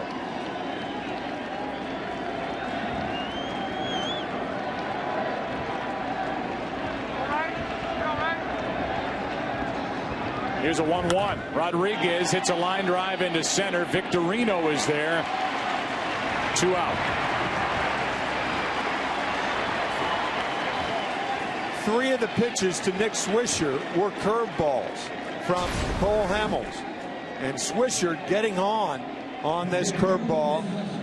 So with him on second base and 1 out, another curve to Andy Pettitte. And that's the pitch you really question.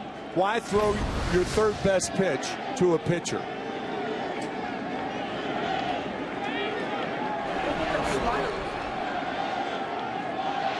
So Rodriguez lines out to center, and it's 2 on with 2 out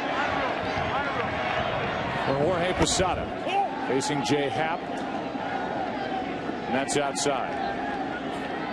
Posada's 0 for 2 tonight, 2 for 7 in this World Series.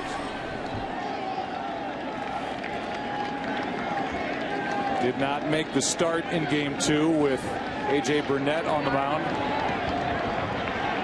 But did pinch hit and deliver an RBI single in the 7th. That misses. 2-0.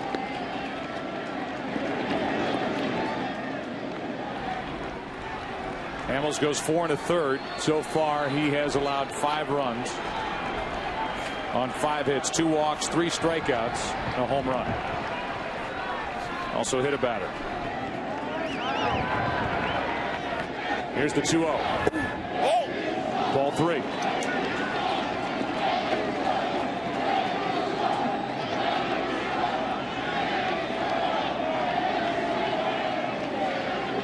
Cano is next.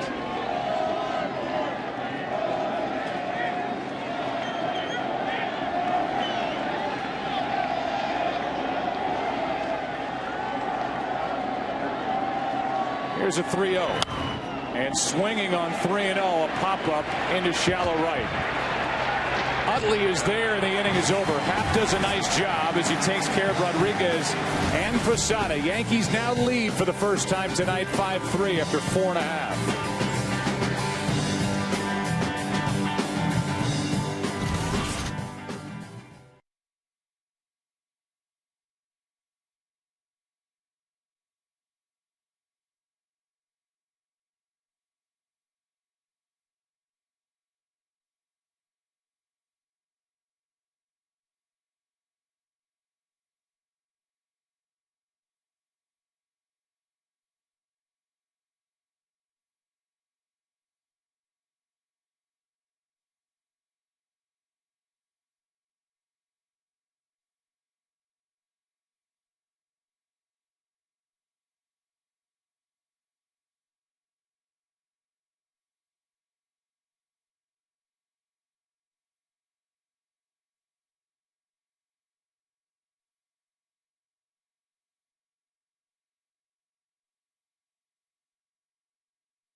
Bottom of the 5th inning now, and Shane Victorino, 2, 3, and 4 hitters against Andy Pettitte. Strike one.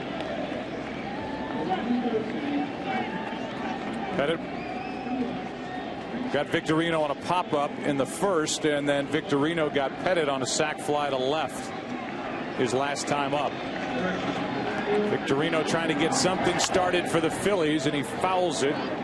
It's an 0-2 count. We welcome you inside our broadcast booth, and again, happy Halloween to everybody as you trick or treat or watch back at home. And this game really turned around in a blink, didn't it? It did. The 2-run home run by Alex Rodriguez, and then the 3 runs in the 5th.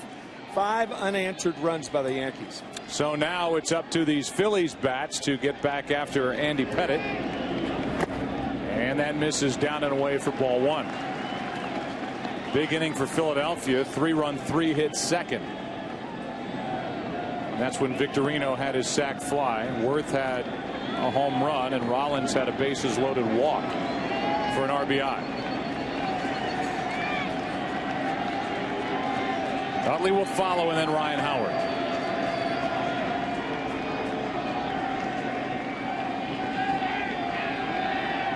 Andy Pettitte making his 12th World Series start. 3-4 overall. ERA 3.82 in the past. He misses with ball 2.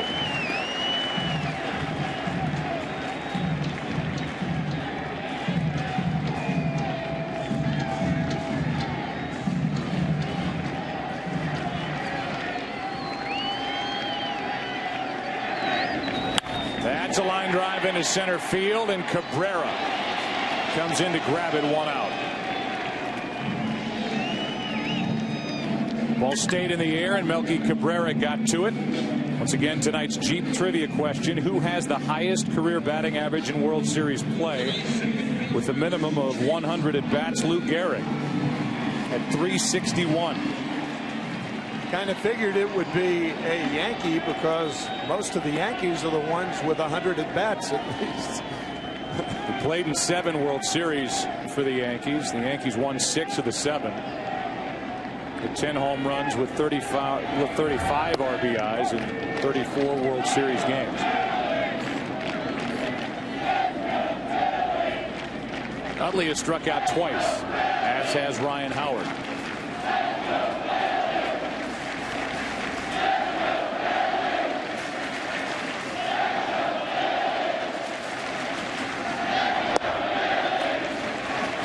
One ball, one strike.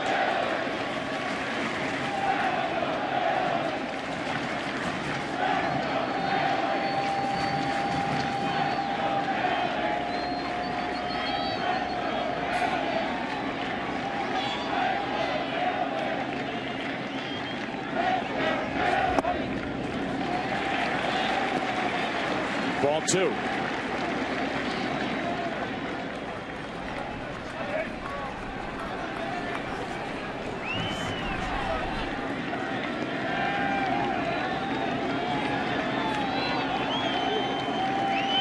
Two balls and a strike from Andy Pettitte.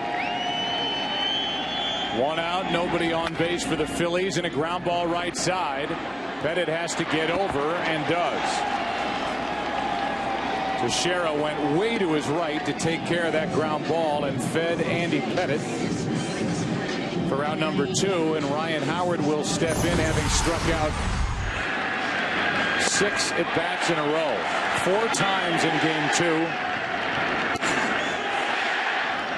3 of them by A.J. Burnett, 1 by Rivera, and then here tonight.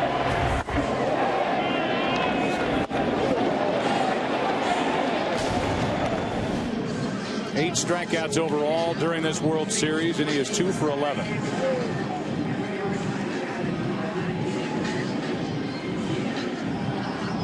Pettitte went out to, rather Posada went out to talk to Pettitte, and he may be talking about plan of attack against Howard, or B, letting Andy Pettitte catch his breath after having to sprint to beat Chase Utley on that ball hit to the right side. Andy Pettitte is trying for a 1-2-3 inning against the 2, 3, and 4 hitters of the Phillies. Once again, everything has been away from Ryan Howard all night.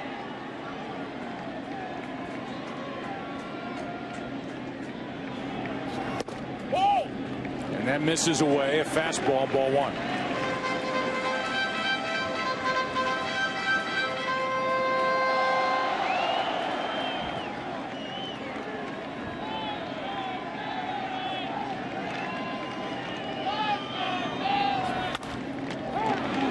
Puts it in play, but a pop-up on the infield left side for Jeter.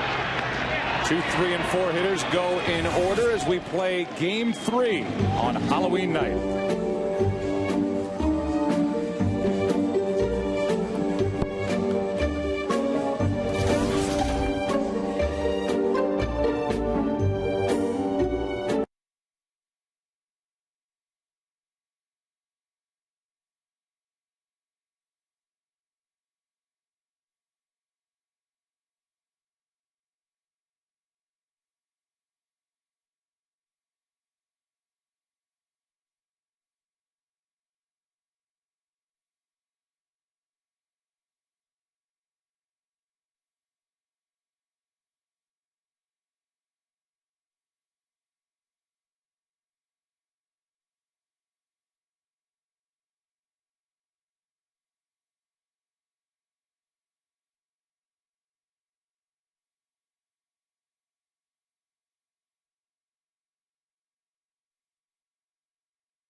To end the top of the 5th by getting Rodriguez, and then Posada deals with Cano and throws one pitch.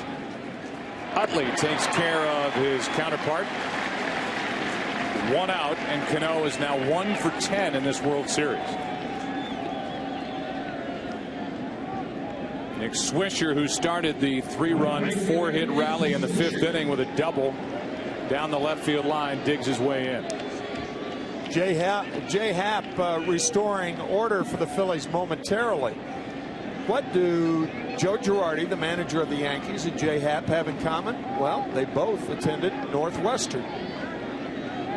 Joe 44, Jay Happ just turned 27. And we asked Joe before the game if he knew about Jay through the Alums Association. He said absolutely.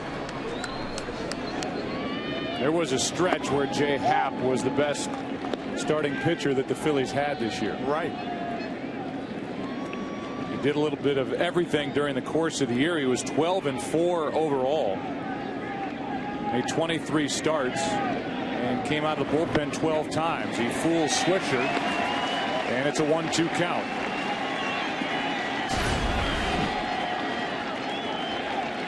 Got a cut fastball.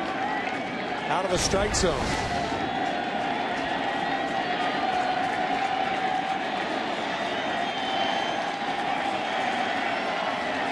With one out, nobody on, that's fouled out of play. Phillies in the bottom of this inning will have Worth, Ibanez, and Pedro Feliz against Andy Pettitte.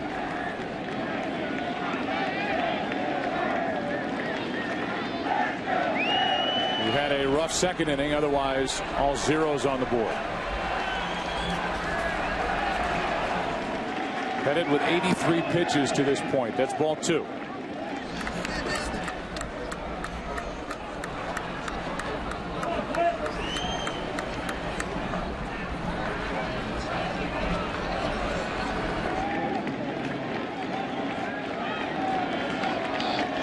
The 2-2 to Nick Swisher is hit high and deep in the air to left.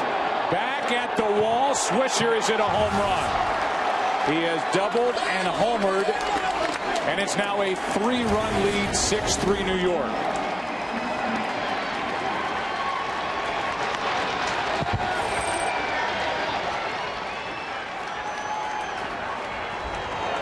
There were some who speculated that Joe Girardi may try and play Matsui in the outfield. Didn't play in the outfield during the regular season and sit Swisher for the second straight game. Well, Nick got the start, and he's doubled and now homered. Sitting on the fastball from Happ, he got it and homered. Here is Cabrera. 1 out, nobody on, a run home for New York as they lead by 3. Here's a line drive into left right at Ibanez. 2 out. Nick Swisher with the oddest of years. Yankee Stadium, the new home of the Yankees, a home run haven. However, Swisher with 21 home runs on the road, only 8 at home. Make that 22 on the road.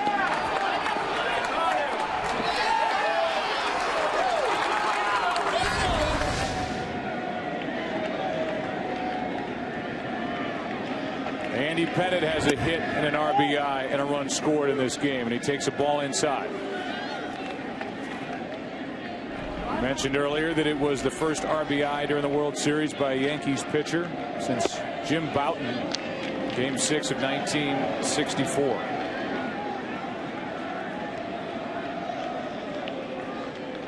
Now Chad Durbin, a right-hander, gets loose. The 2-0. 2-1 from Happ.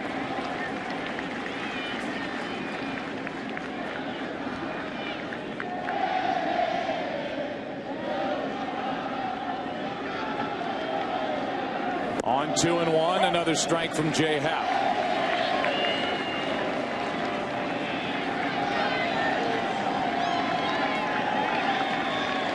Starts to rain again here in the 6th inning.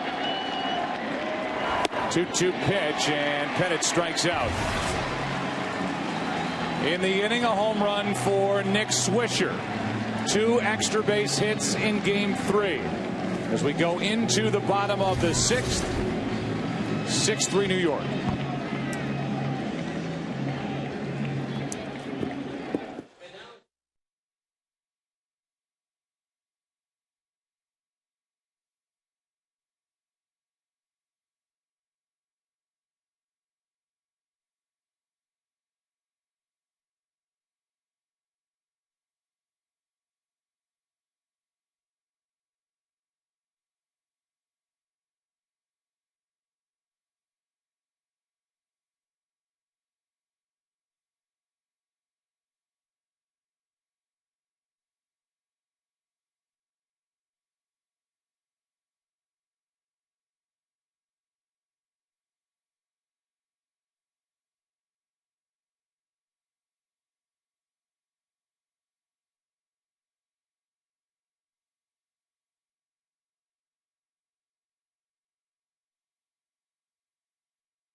Jason Worth leads it off for Philadelphia. He's homered fly to right. Yankees lead 6-3, bottom of the 6th inning, series tied at a game apiece. This Philadelphia club was number 3 in baseball with 43 comeback wins during the course of the regular season. They need to get to work as Andy Pettitte has really settled in. Breaking ball misses, a ball and a strike. Pettitte has not allowed a hit since the 2nd. He pitched around an error in the 4th.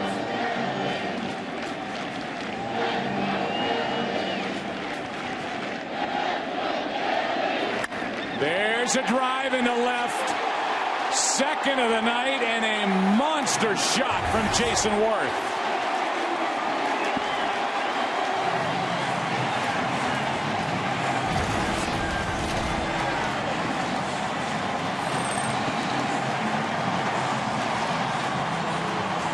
It's 6-4.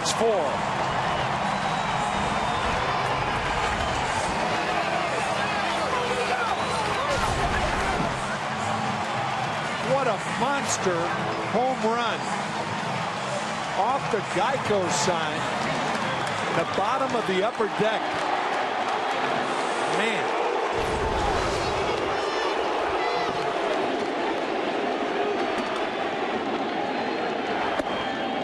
Here is Raul Ibanez. Talked about it in this series, and here tonight Worth has come relatively close to hitting that $1 million sign in left center field. What a shot. Looking for that fastball inside. He got it. And I mean, he unloaded.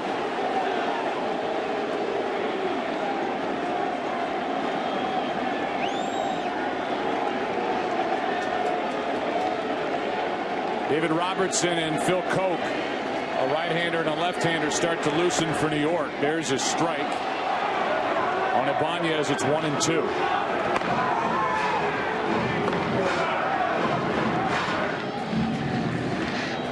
Nobody on or out after the home run by Worth.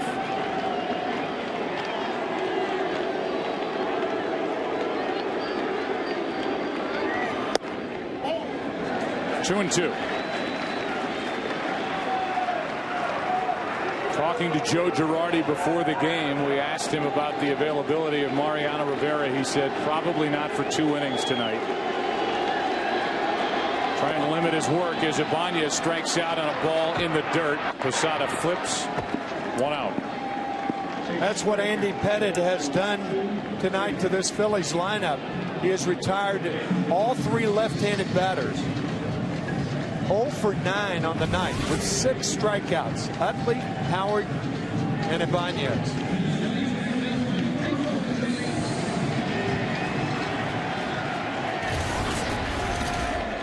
Up to 91 pitches on the night. 51 coming in the first 2 innings. As Feliz takes ball 1 outside. Pedro has doubled and scored and reached on an error by Rodriguez at third.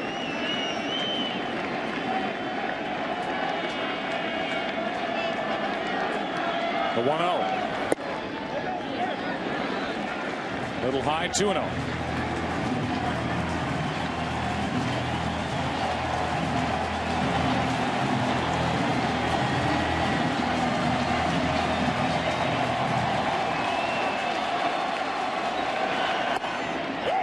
Two and 1.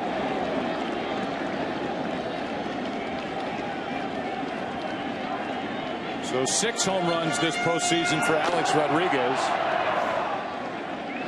Jason Worth has 2 tonight and 7 this postseason for the Phillies. Ball 3, 3-1.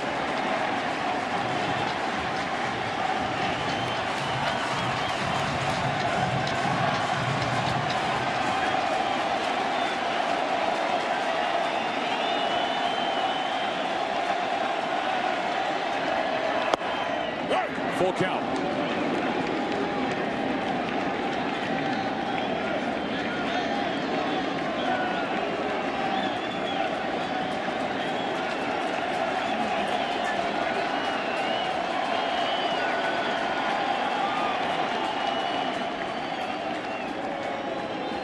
Pedro Feliz, an inside hitter. He loves the fastball on the inside part of the plate. Expect Pettit to go away. Nope. And Feliz strikes out on a pitch down and in. Strikeout number 7 for Andy Pettit. Boy, a good slider right here to get Feliz. Following the Fox NFL Sunday pregame show tomorrow, watch from Cowboys Stadium the biggest live trailer debut in history for a movie event, Avatar. It's coming December 18th. James Cameron movie as the pitch is up and away to Carlos Ruiz, who's 0 for 1 with a walk and a run scored. The current Phillies batter got a 2-home run game in the World Series. Lee Dykstra, Ryan Howard, and Chase Utley. Ruiz trying to get on with the pitcher spot due next. The Phillies would pinch hit, and they have Eric Bruntlett in the on-deck circle. Counts 2-0 on Ruiz.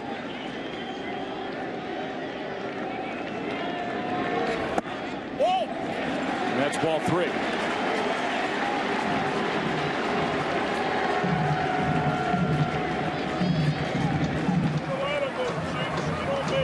Chad Durbin getting loose for Philadelphia.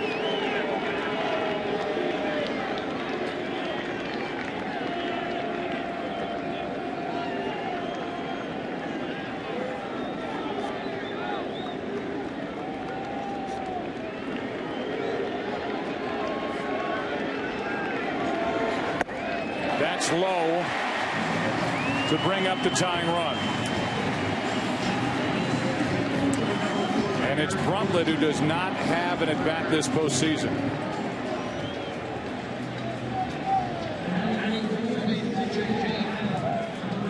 Here comes Dave Island, the pitching coach, and Bruntlett bats for Happ, who went an inning and 2/3 and allowed a run on the home run by Swisher.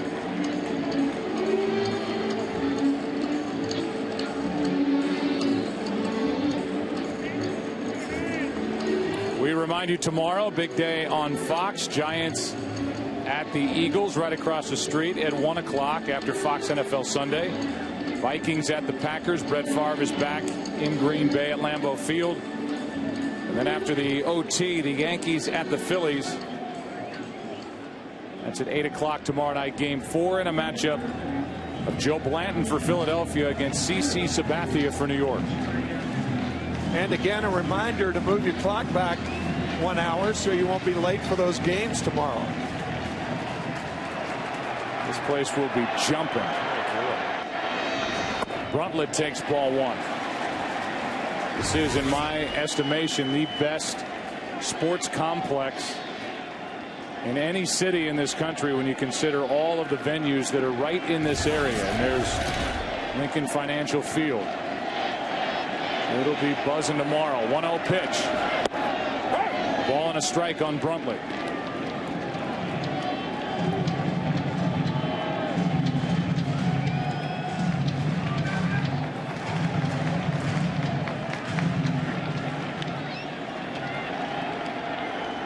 Third World Series for Bruntlett, who flies one into shallow right. For Swisher, and the inning is over.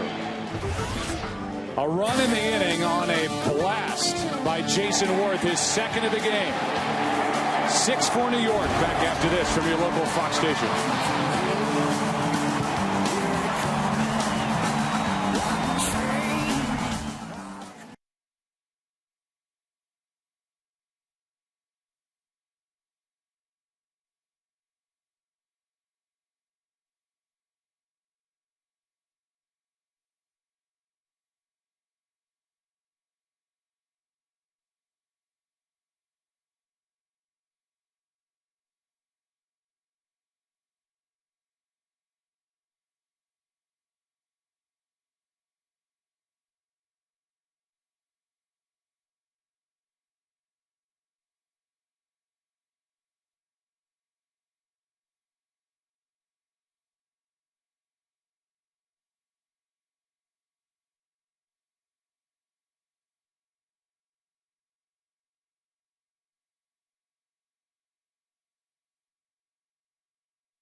on this Halloween night, and they've got 22 more minutes before it's November.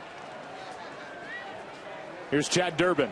He takes over third pitcher of the game. Hamels, then Happ. Now Durbin. Jeter first up, and a fly ball into right for Worth.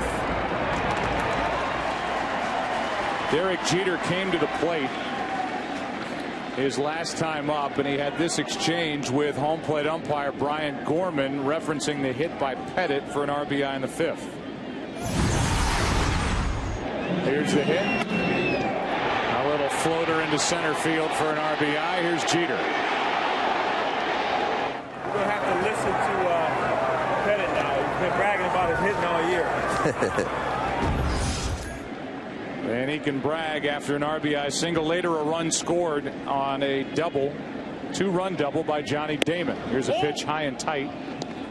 Rain picks up a little bit, and the count 1-1 on Johnny Damon, who has a two-run double. He's 1 for 3. Breaking ball is grounded foul, strike 2.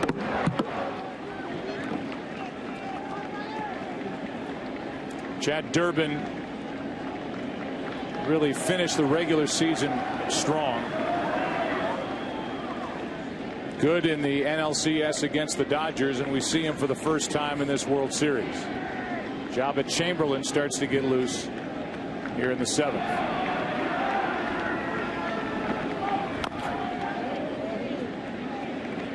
Two balls, 2 strikes on Damon.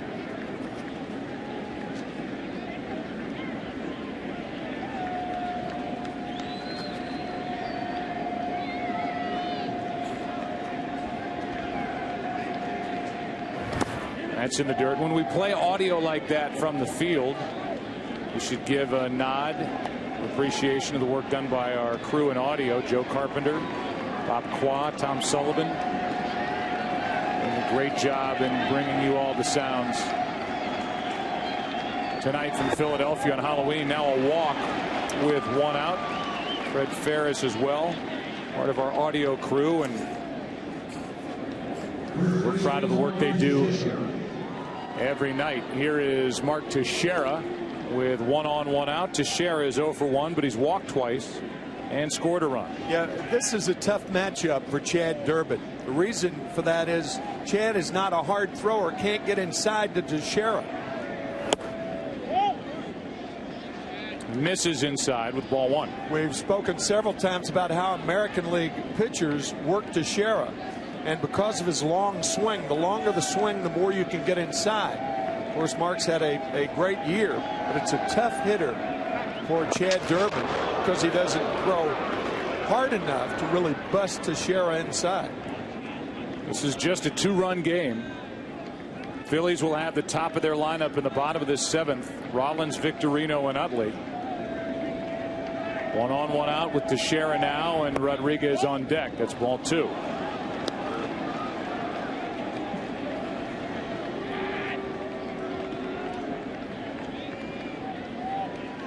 With that pitch, the infield swings around to the right. The left side of the infield wide open. Yeah, it's a pull count. That's why. 2-1.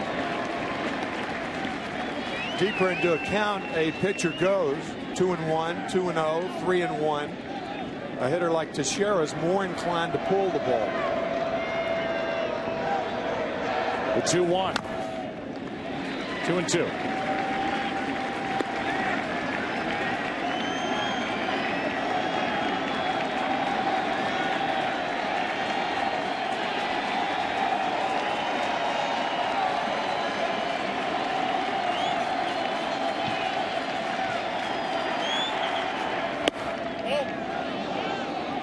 Three and 2.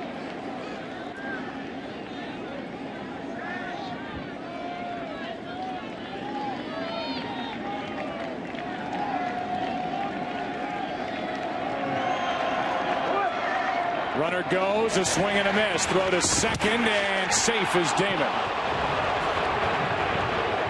And he's there with 2 out. That was Jimmy Rollins coming over from the second base side of second base. He's the closest to the bag. The throw into the runner, and Rollins just can't make the tag. Damon sliding in there.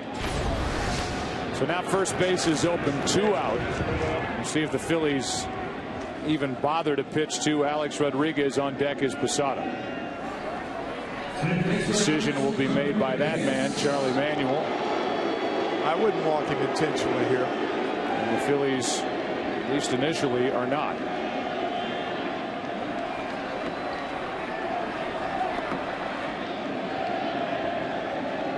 Six home runs, including 1 here tonight. 6 this postseason for Rodriguez.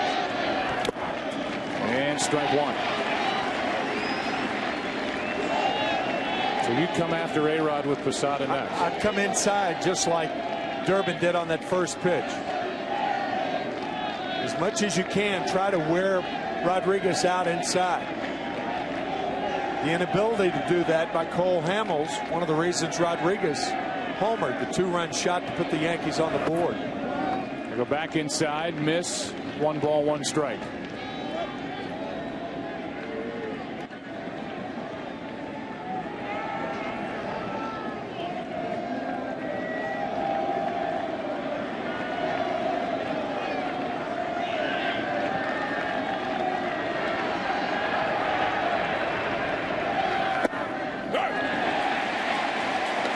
That's strike 2.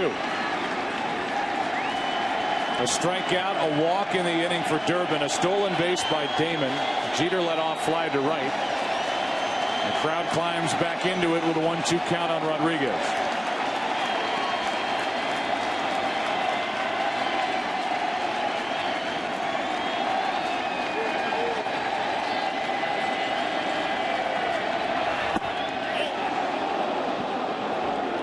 Two and 2.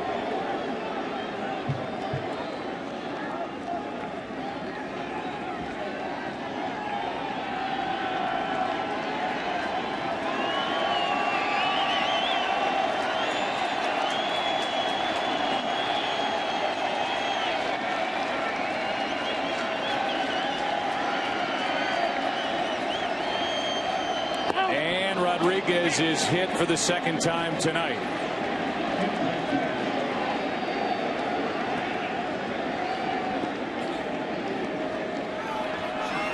So that'll put 2 on with 2 out. Rodriguez reaches base 3 times in this game. 2 times being hit by a pitch. Cole Hamels got him in the 2nd, and now Durbin gets him in the 7th. Hamels hit Rodriguez in the upper arm. He was protected there, but there's no protection on that left leg where Durbin hit him.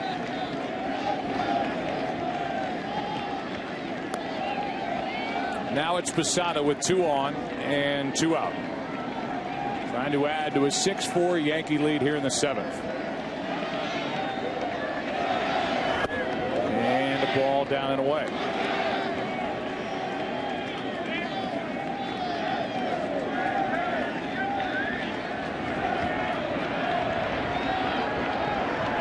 Damon and Rodriguez the runners.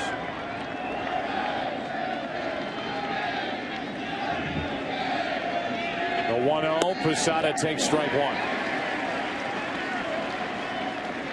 59 games during the regular season, all out of the bullpen for Durbin. 2-2 record, of 4.39 ERA.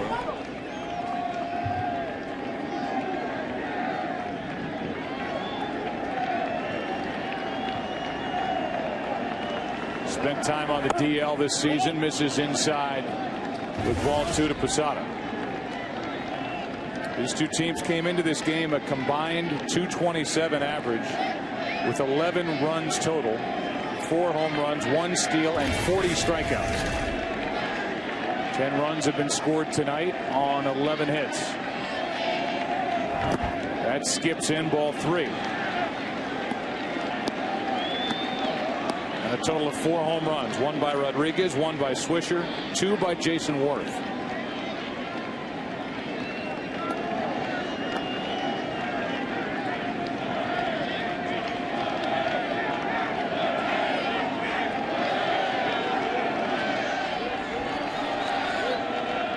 Posada takes strike 2.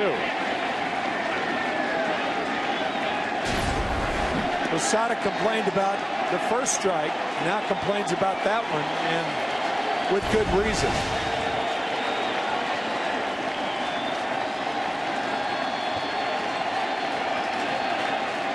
So a full count, the runners will go with 2 out. There they go, and a little fly ball down the left field line is going to fall. In to score is Damon. Stopping at third is Rodriguez, and on at first with a 2-out RBI single is Posada. And it's a 3-run game again, 7-4 New York.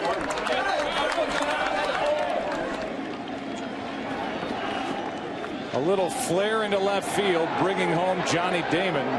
First time Damon has scored in this game. The thing about Posada, he complained about that 3-1 pitch, and the pitch looked not only outside but low. This is the 3-1 pitch, outside and low. Posada complains about it. No complaints then. Base hit to score another Yankee run. It's 7-4 here in the 7th inning, and Robinson Cano will bat. A strike on the outside corner, and Cano didn't like the call. Cano is struck out, fouled out, grounded out, 1 for 10.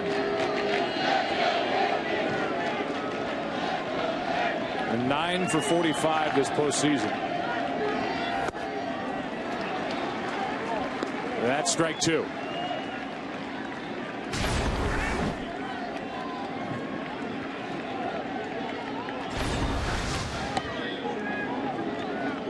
That hit by Posada, the first hit of this inning against Durbin. A walk, a hit batsman. Now Brett Myers gets loose for the Phillies as ball 1 is way high. Corralled by Carlos Ruiz. Corral is the right word. That ball almost got by Ruiz. Watch him web it.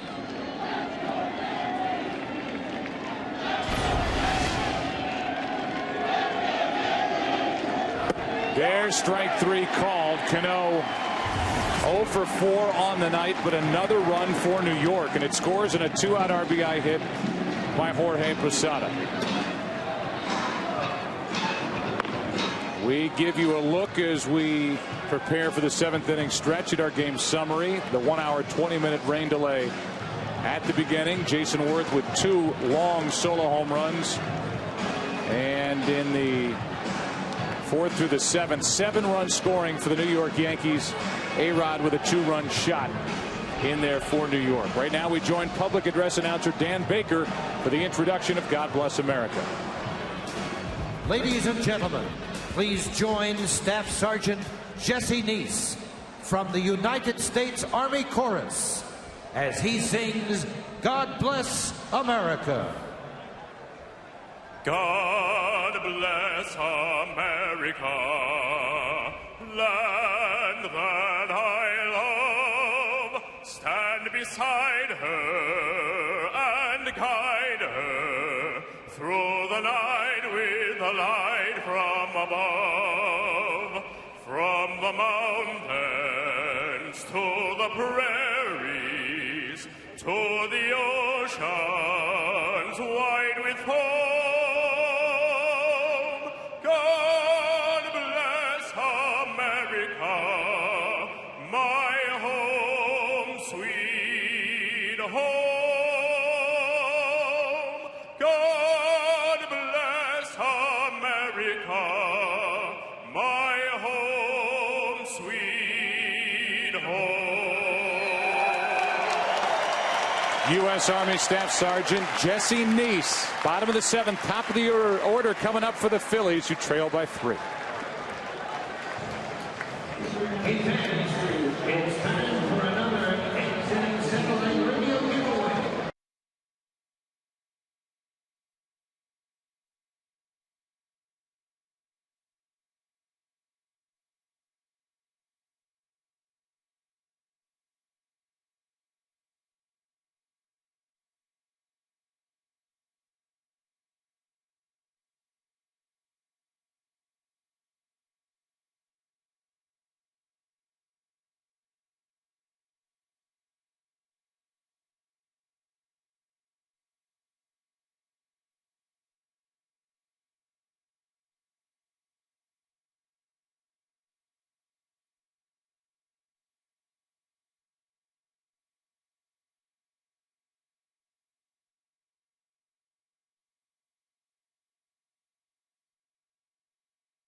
You're in theaters on Christmas Day.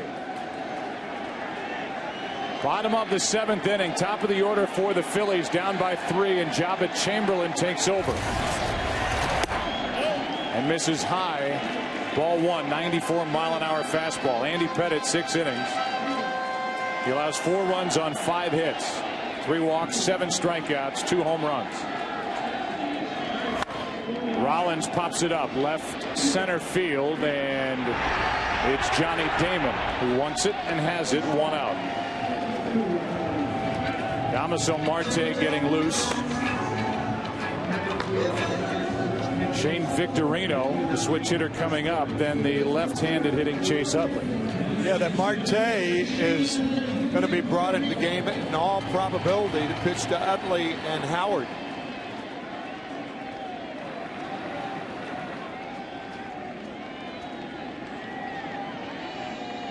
Victorino's 0 for 2 with a sac fly, and he takes the ball.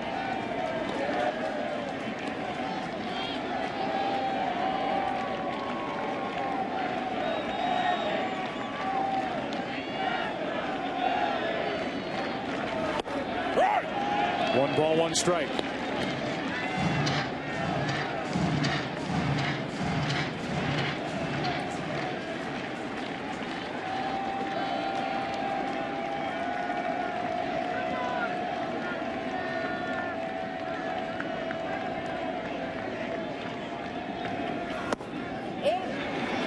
Fastball low, ball 2.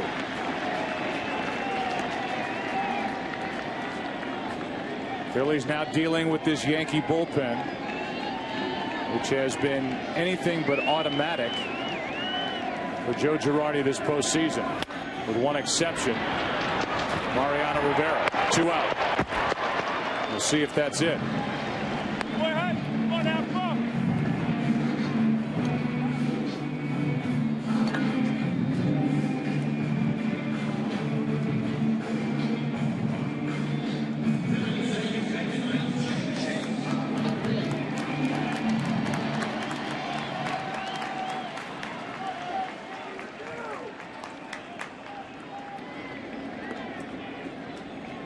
So with 2 out and nobody on, and 2 quick and easy outs, Joe Girardi sticks with the right-hander Jabba Chamberlain, and Chase Utley faces him and takes a strike. That's probably the reason, Joe, because the first 2 outs, Rollins and Victorino, were easy outs. If there were a runner on, you'd have to figure that Marte would be in the game, but not now with the 3-run Yankee lead and 2 out, nobody on.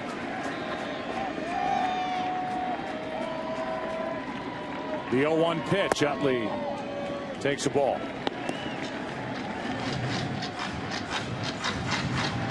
Utley tonight is 0 for 2 with a pair of strikeouts, 0 for 3 rather, with a pair of strikeouts and a ground out.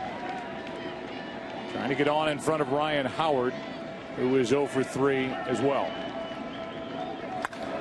Fly ball into center field. Back is Melky Cabrera in front of the track. The inning is over. We go into the 8th. Here in Game 3, Yankees will bat, and they lead it 7-4.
TV. Brett Myers takes over for Philadelphia here in the 8th inning. Bottom 3 in the lineup: Swisher, Cabrera, and then the pitcher's spot. That right now is being occupied by Jabba Chamberlain. Ball 1. Nick Swisher has had a nice night. Flied to right his first time up, doubled and scored in the 5th, homered in the 6th. And bats leading off the 8th with the Yankees leading 7-4. 2-0.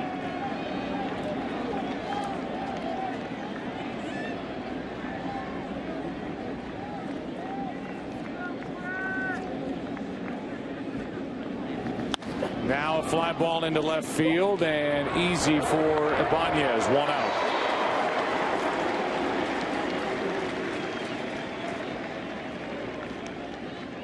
Brett Myers was on the disabled list this year and had surgery during the course of the season to repair a torn labrum in his right hip.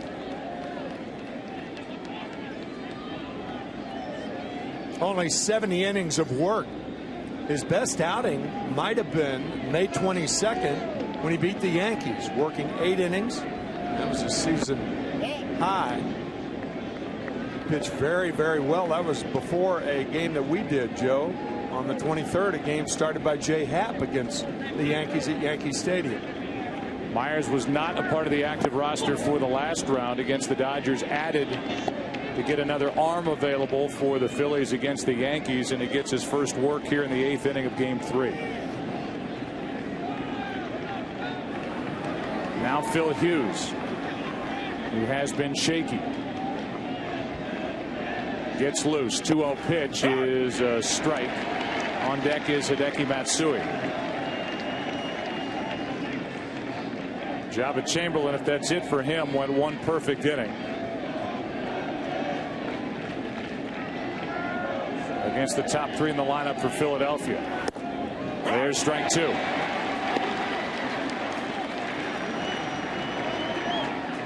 That was a strike, and strikes come easy sometimes for Brett Myers, who is the best bowler on the Phillies team.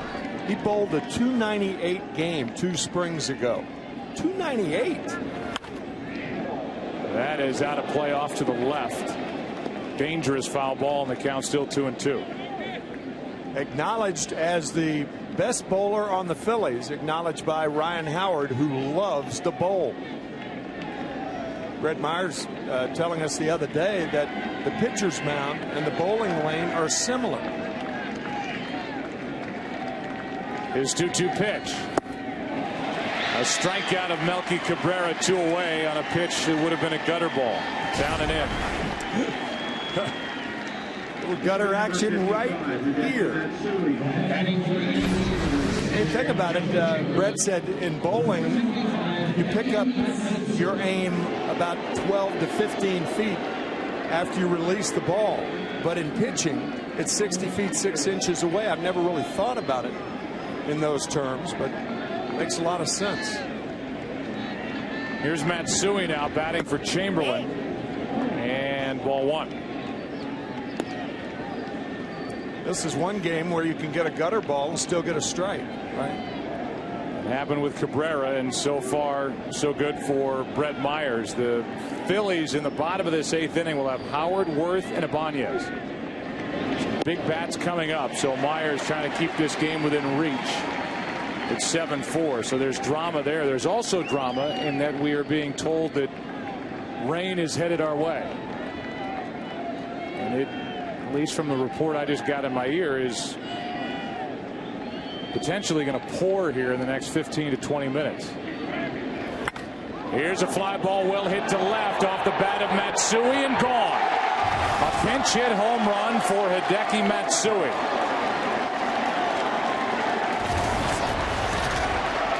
Typically the DH for the Yankees, starting the night on the bench, and he makes it 8-4 New York.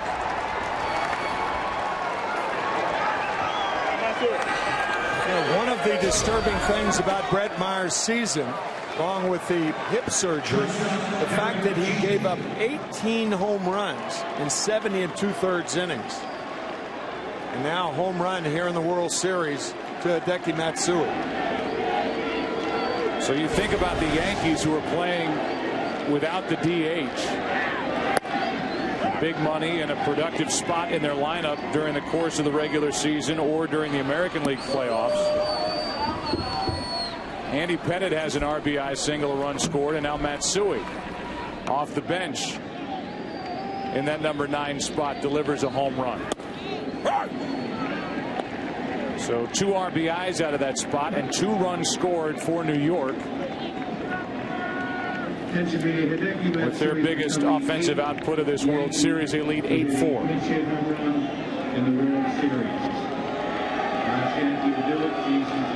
Here's the 0-2 to Jeter and a chop foul. Yeah, we talked about it in the opening. I mean, the Yankees, from the designated hitter's role, got 33 home runs and 107 RBIs. That's a lot of offense to give up when you go to a National League city.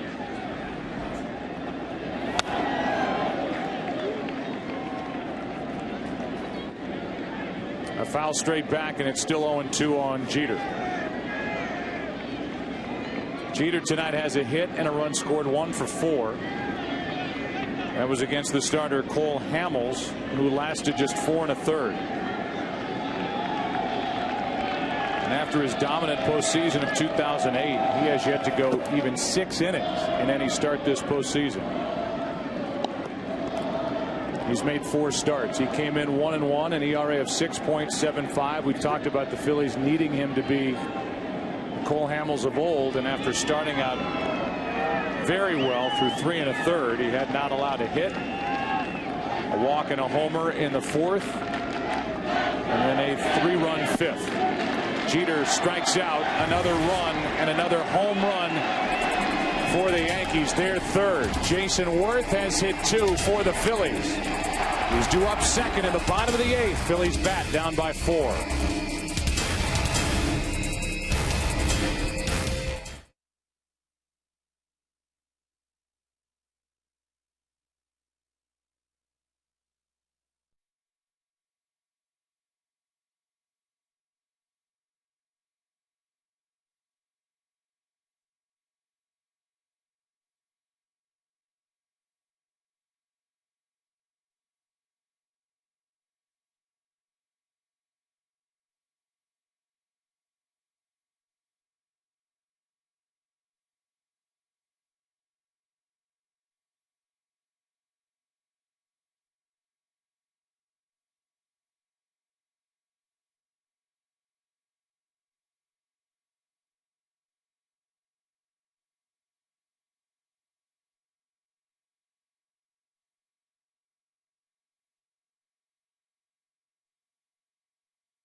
Brett Gardner takes over in center. Melky Cabrera goes over to right.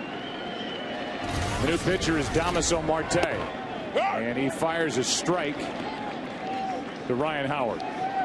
It'll be Ryan Howard, then Jason Worth, Raul Ibanez. Phil Hughes is still getting loose for the Yankees in their pen as they lead at 8-4, bottom of the 8th inning.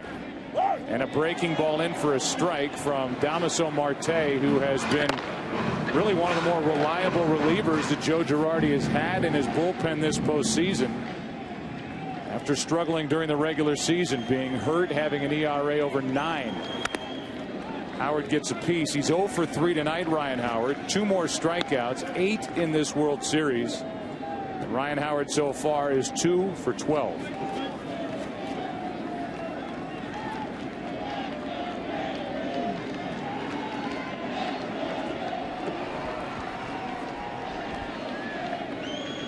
The 0-2 pitch is grounded to first, foul.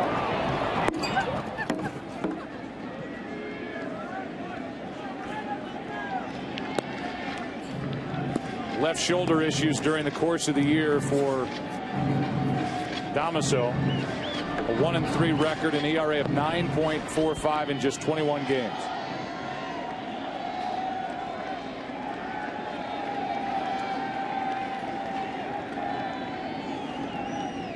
Rain picks up a little bit as Howard steps out. Counts 0-2.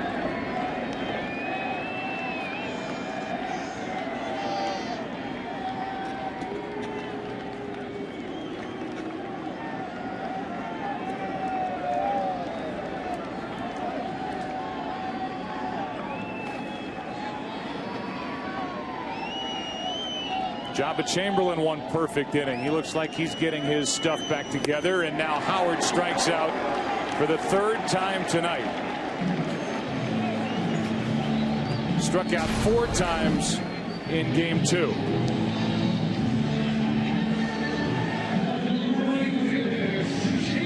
Ryan, the last 2 years prior to this year, struck out 398 times, 186 times this year. The Yankees are making the pitches on the big man, Ryan Howard. This breathing room for the Yankees has kept Joe Girardi in the dugout. During the course of this postseason, he has been criticized by some for overmanaging, going to the bullpen too much. He keeps Marte out there with the right-handed hitting Worth. It's a 4-run game. The best he could do by himself is make it a 3-run game, and the left-handed hitting Ibanez on deck. Chamberlain stayed in with 2 out, nobody on, with the left-handed hitting Chase Utley coming up.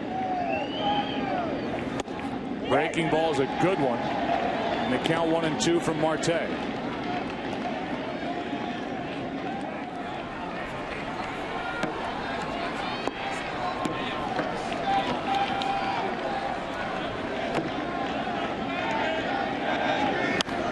Here's a pop-up, foul right side, and out of play.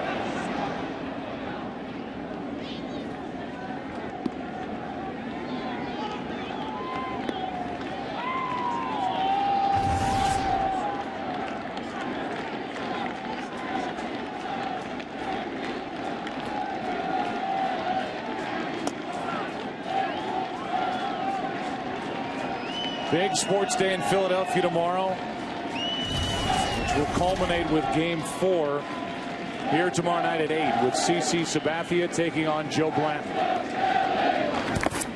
And a breaking ball, nobody on base, and Jorge Posada was crossed up. Wanted a high fastball, he got a breaking ball. Looking for the express, got the local. So the count 2-2. Well, it is officially Sunday. So football later today.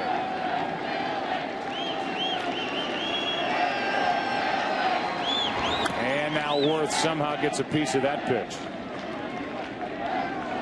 Looks like a cricket match on that swing. I don't know a lot about cricket, but you get the idea with that last swing. The pitch about 6 inches off the ground and a foot inside. And the count's still 2-2. Worth has homered twice, and he takes strike 3. 2 out, nobody on in the 8th.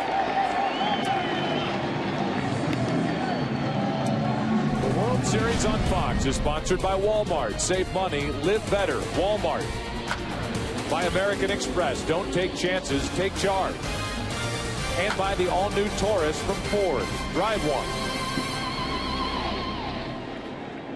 We are in the bottom of the 8th inning. 2 out, nobody on. And Ibanez, who is 0 for 3 tonight. No hits tonight from Utley, Howard, or Ibanez. Leans away from strike 1. Combined 0 for 11.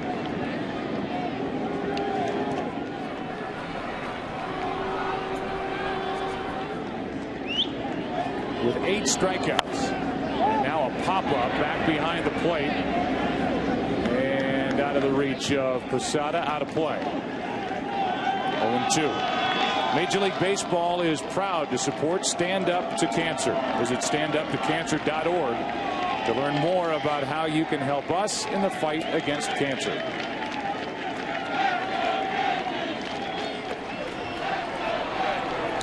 Hideki Matsui did his job tonight. Came off the bench and hit a pinch hit home run in the top of this 8th. Made it 8-4. It's still 8-4. 2 out, nobody on, and an 0-2 count.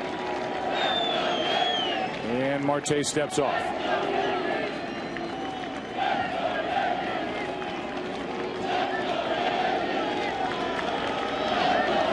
And a line drive caught by Rodriguez. Another 1-2-3 inning out of the Yankee bullpen.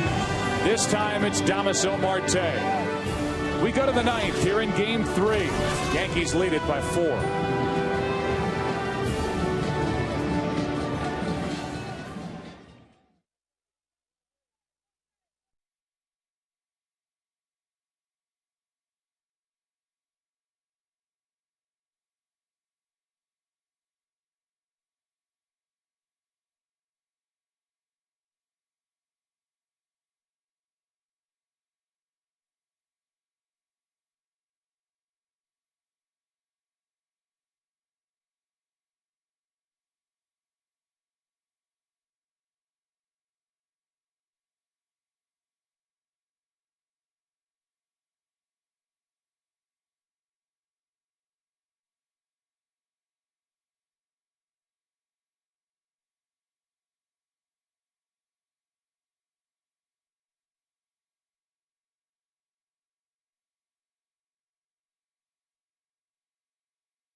Johnny Damon, then Mark Teixeira, Alex Rodriguez after Myers went 1, struck out 2, and allowed a home run to Hideki Matsui, the only hit.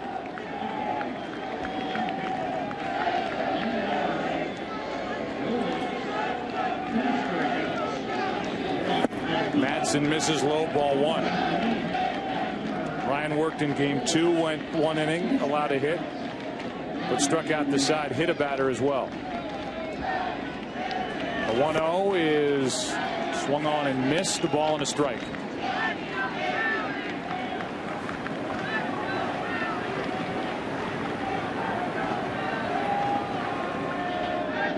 Here's a 1-1, and that's too far inside. The Yankees made the announcement before the game that Sabathia would go on 3 days rest and work here tomorrow night in game 4 and take on Joe Blanton. The Phillies are not willing to ask Cliff Lee, their game 1 starter, who has never pitched on 3 days rest at the end of a long season, to try it tomorrow night against Sabathia. And while Sabathia in his career is 4-2 with an ERA of 2.11, he's made 6 starts on 3 days rest. The Yankees were very, very smart resting Sabathia in the early part of September, looking forward to the postseason and the World Series. Handled very shrewdly by Joe Girardi. And it paid off in game 4 of the ALCS when he shut down the Angels in Anaheim. Damon grounds out. We give you tonight's saving moment of the game, brought to you by Walmart. Save money, live better. Walmart. And it was the ball down the right field line that hit the lens of the camera. The umpires got together, went in, took a look at it on replay, and overturned the call on the field. It was in their judgment that that ball, had it not hit the camera, would have left the park and been over that railing. Still a judgment call and not a clear-cut decision, but the umpires said home run, a 2-run shot. That was off the bat of Alex Rodriguez in the 4th. After a walk to this hitter, Teixeira. It turned a 3-0 game with Cole Hamels seemingly in total control at that point into a 3-2 game. Andy Pettitte really settled down in the middle innings, and the Yankees went to work. 3 in the 5th, 1 in the 6th, 1 in the 7th, 1 in the 8th. And they lead at 8-4.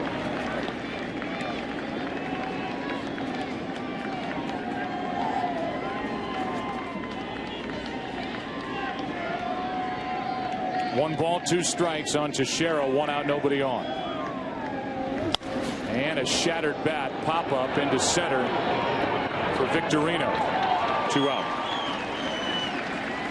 So while the Phillies will use 4 starters in this World Series, with Blanton getting the ball tomorrow night in game 4, the Yankees hope that they only have to use 3 different starters. And that would mean A.J. Burnett would come back on short rest game 5 on Monday night. In his career, in 3 starts, he's 3-0 on short rest with an ERA of 1.64. And if you carry it on to game 6, if there is a game 6, Pedro Martinez at Yankee Stadium would get the ball against tonight's starter Andy Pettitte if he goes on short rest. In his career, he's 5-7 with an ERA of 4.18 in 18 starts on short rest. That's low from Madsen. And the count 2-0 on A-Rod.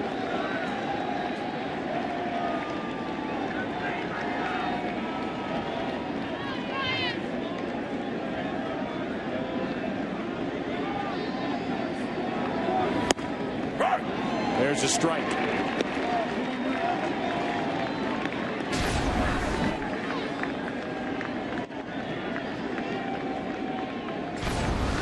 The Yankees will try to get through the rest of game 3 without having to use Mariano Rivera, who went 2 innings in game 2. Phil Hughes is getting loose again.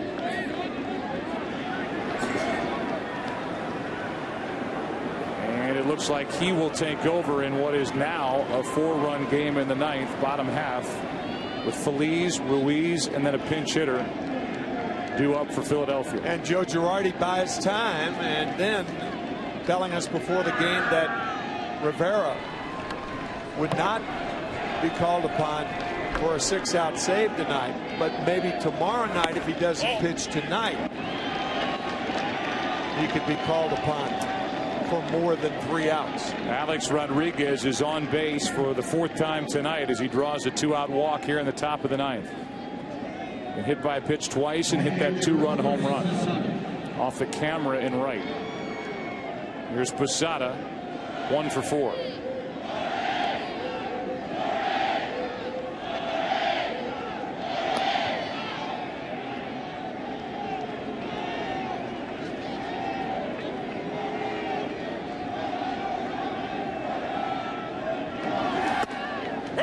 Strike 1 from Matson.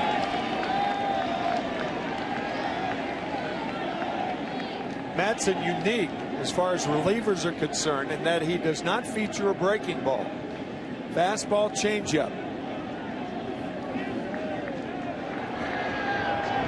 Rodriguez at first, 2 out, and that's a ball. 1-1 on Posada, who has an RBI single. That came in the 7th. Came with 2 out to score Damon. That made it 7-4. It's now 8-4 after the pinch hit home run by Matsui. Good pitch down and in, strike 2.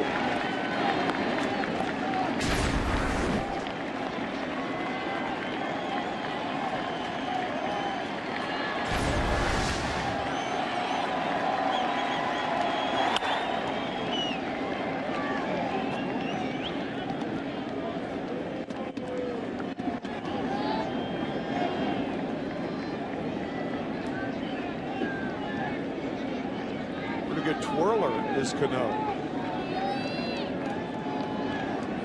Twirling that bat and trying to figure out what to do in the batter's box, where he's 1 for 10. Now 1 for 11 as he struck out his last time up. So he is still struggling. The guy behind him, Nick Swisher, had a big night. A double and a home run. 2 runs scored. He got the nod, and he rewarded Joe Girardi with a big night with a bat.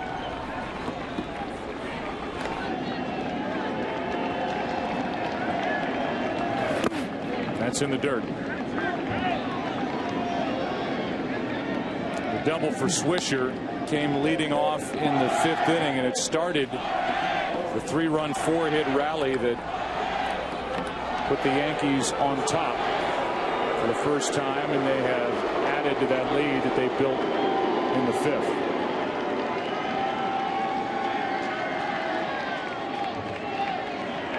Here's a 2-2. Full count.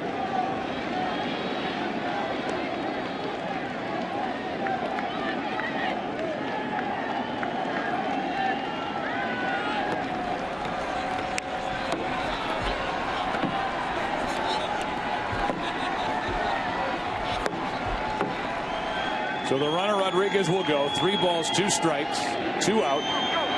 Pitch to Posada is flied in the air to center. Back to get it, Victorino. That sends game 3 into the bottom of the 9th inning. Bottom 3 in the lineup coming up for Philadelphia as they trail by 4.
the main player in a drama coming up today on Fox. Later on this afternoon, a big sports day, which includes the Eagles hosting the Giants. It includes the Packers hosting Brett Favre and the Vikings. After all that, the OT, and it's Game 4 of the World Series. It all begins tomorrow at noon Eastern, 9 a.m. Pacific. Fox NFL Sunday, the pregame show in high definition only on Fox, and a visit between Terry Bradshaw and Brett Favre, which will get you teed up for a long day of sports here on Fox. Here is Pedro Feliz.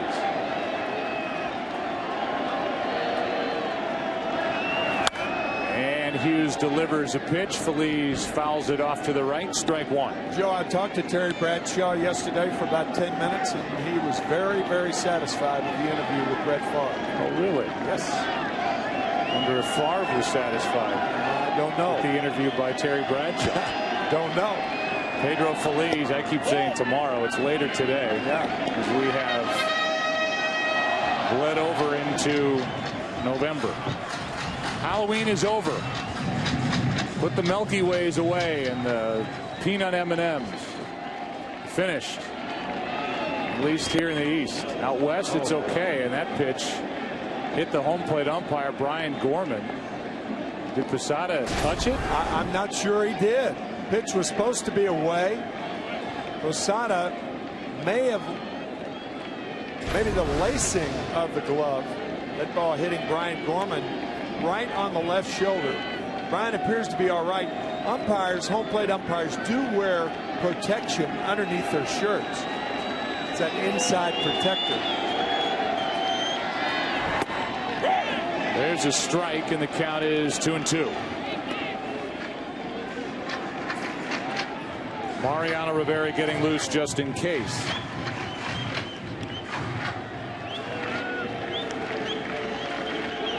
The 2-2 from Phil Hughes is chopped to third. Rodriguez gets to it and throws for the out.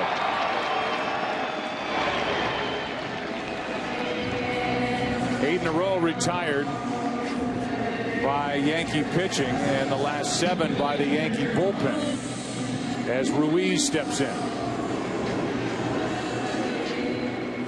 Jabba Chamberlain, 1 perfect inning. Same for Damaso Marte, and now Phil Hughes, who came in having retired only 14 of the 27 batters he had faced this postseason, with opponents hitting .391 against him. I liked what he said. He said, I've been relying too much on scouting reports and worrying about hitters' weaknesses and going away from my strengths.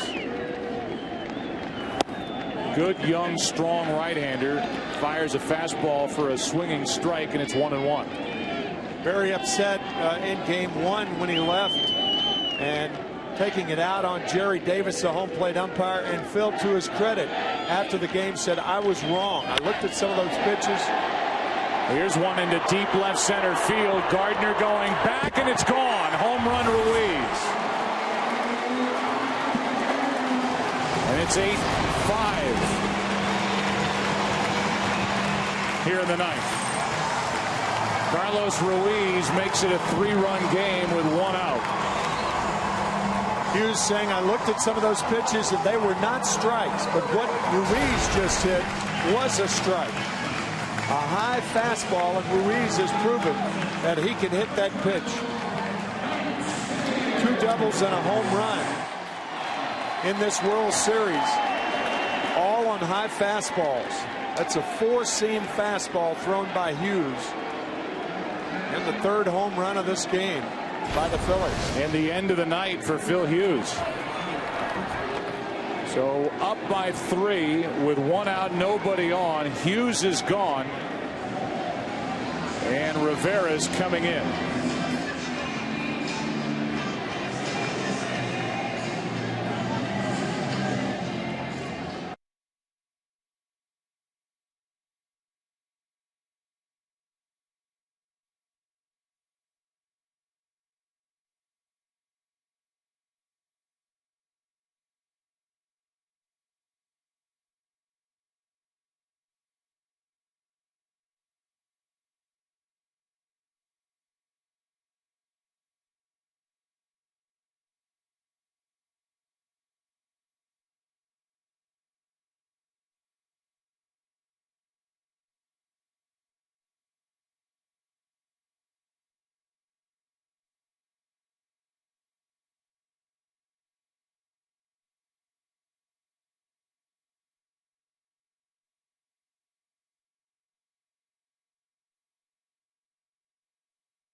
in this inning.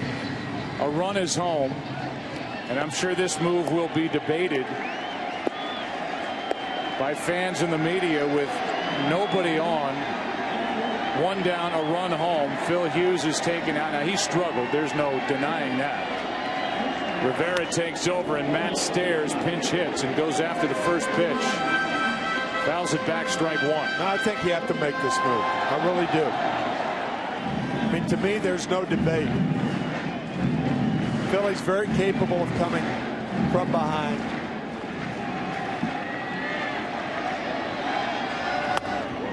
Foul back. On the other side, you have had to use Mariano Rivera for 2 innings 2 nights ago.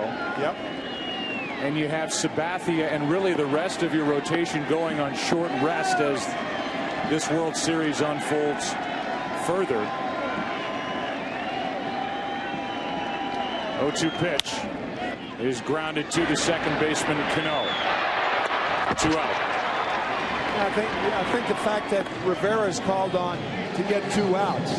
We're not talking about a full inning, but 2 outs. And he could be so economical in his pitches as we've seen over and over and over. And then cut it down to an inning tomorrow night. I think he's got to be in this game. I mean, that's my opinion.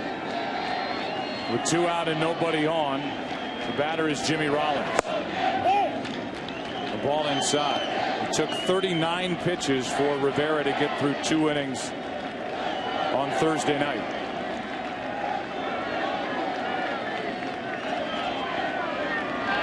Two out in the inning now. Broken bat pop up, and the Yankees win game 3.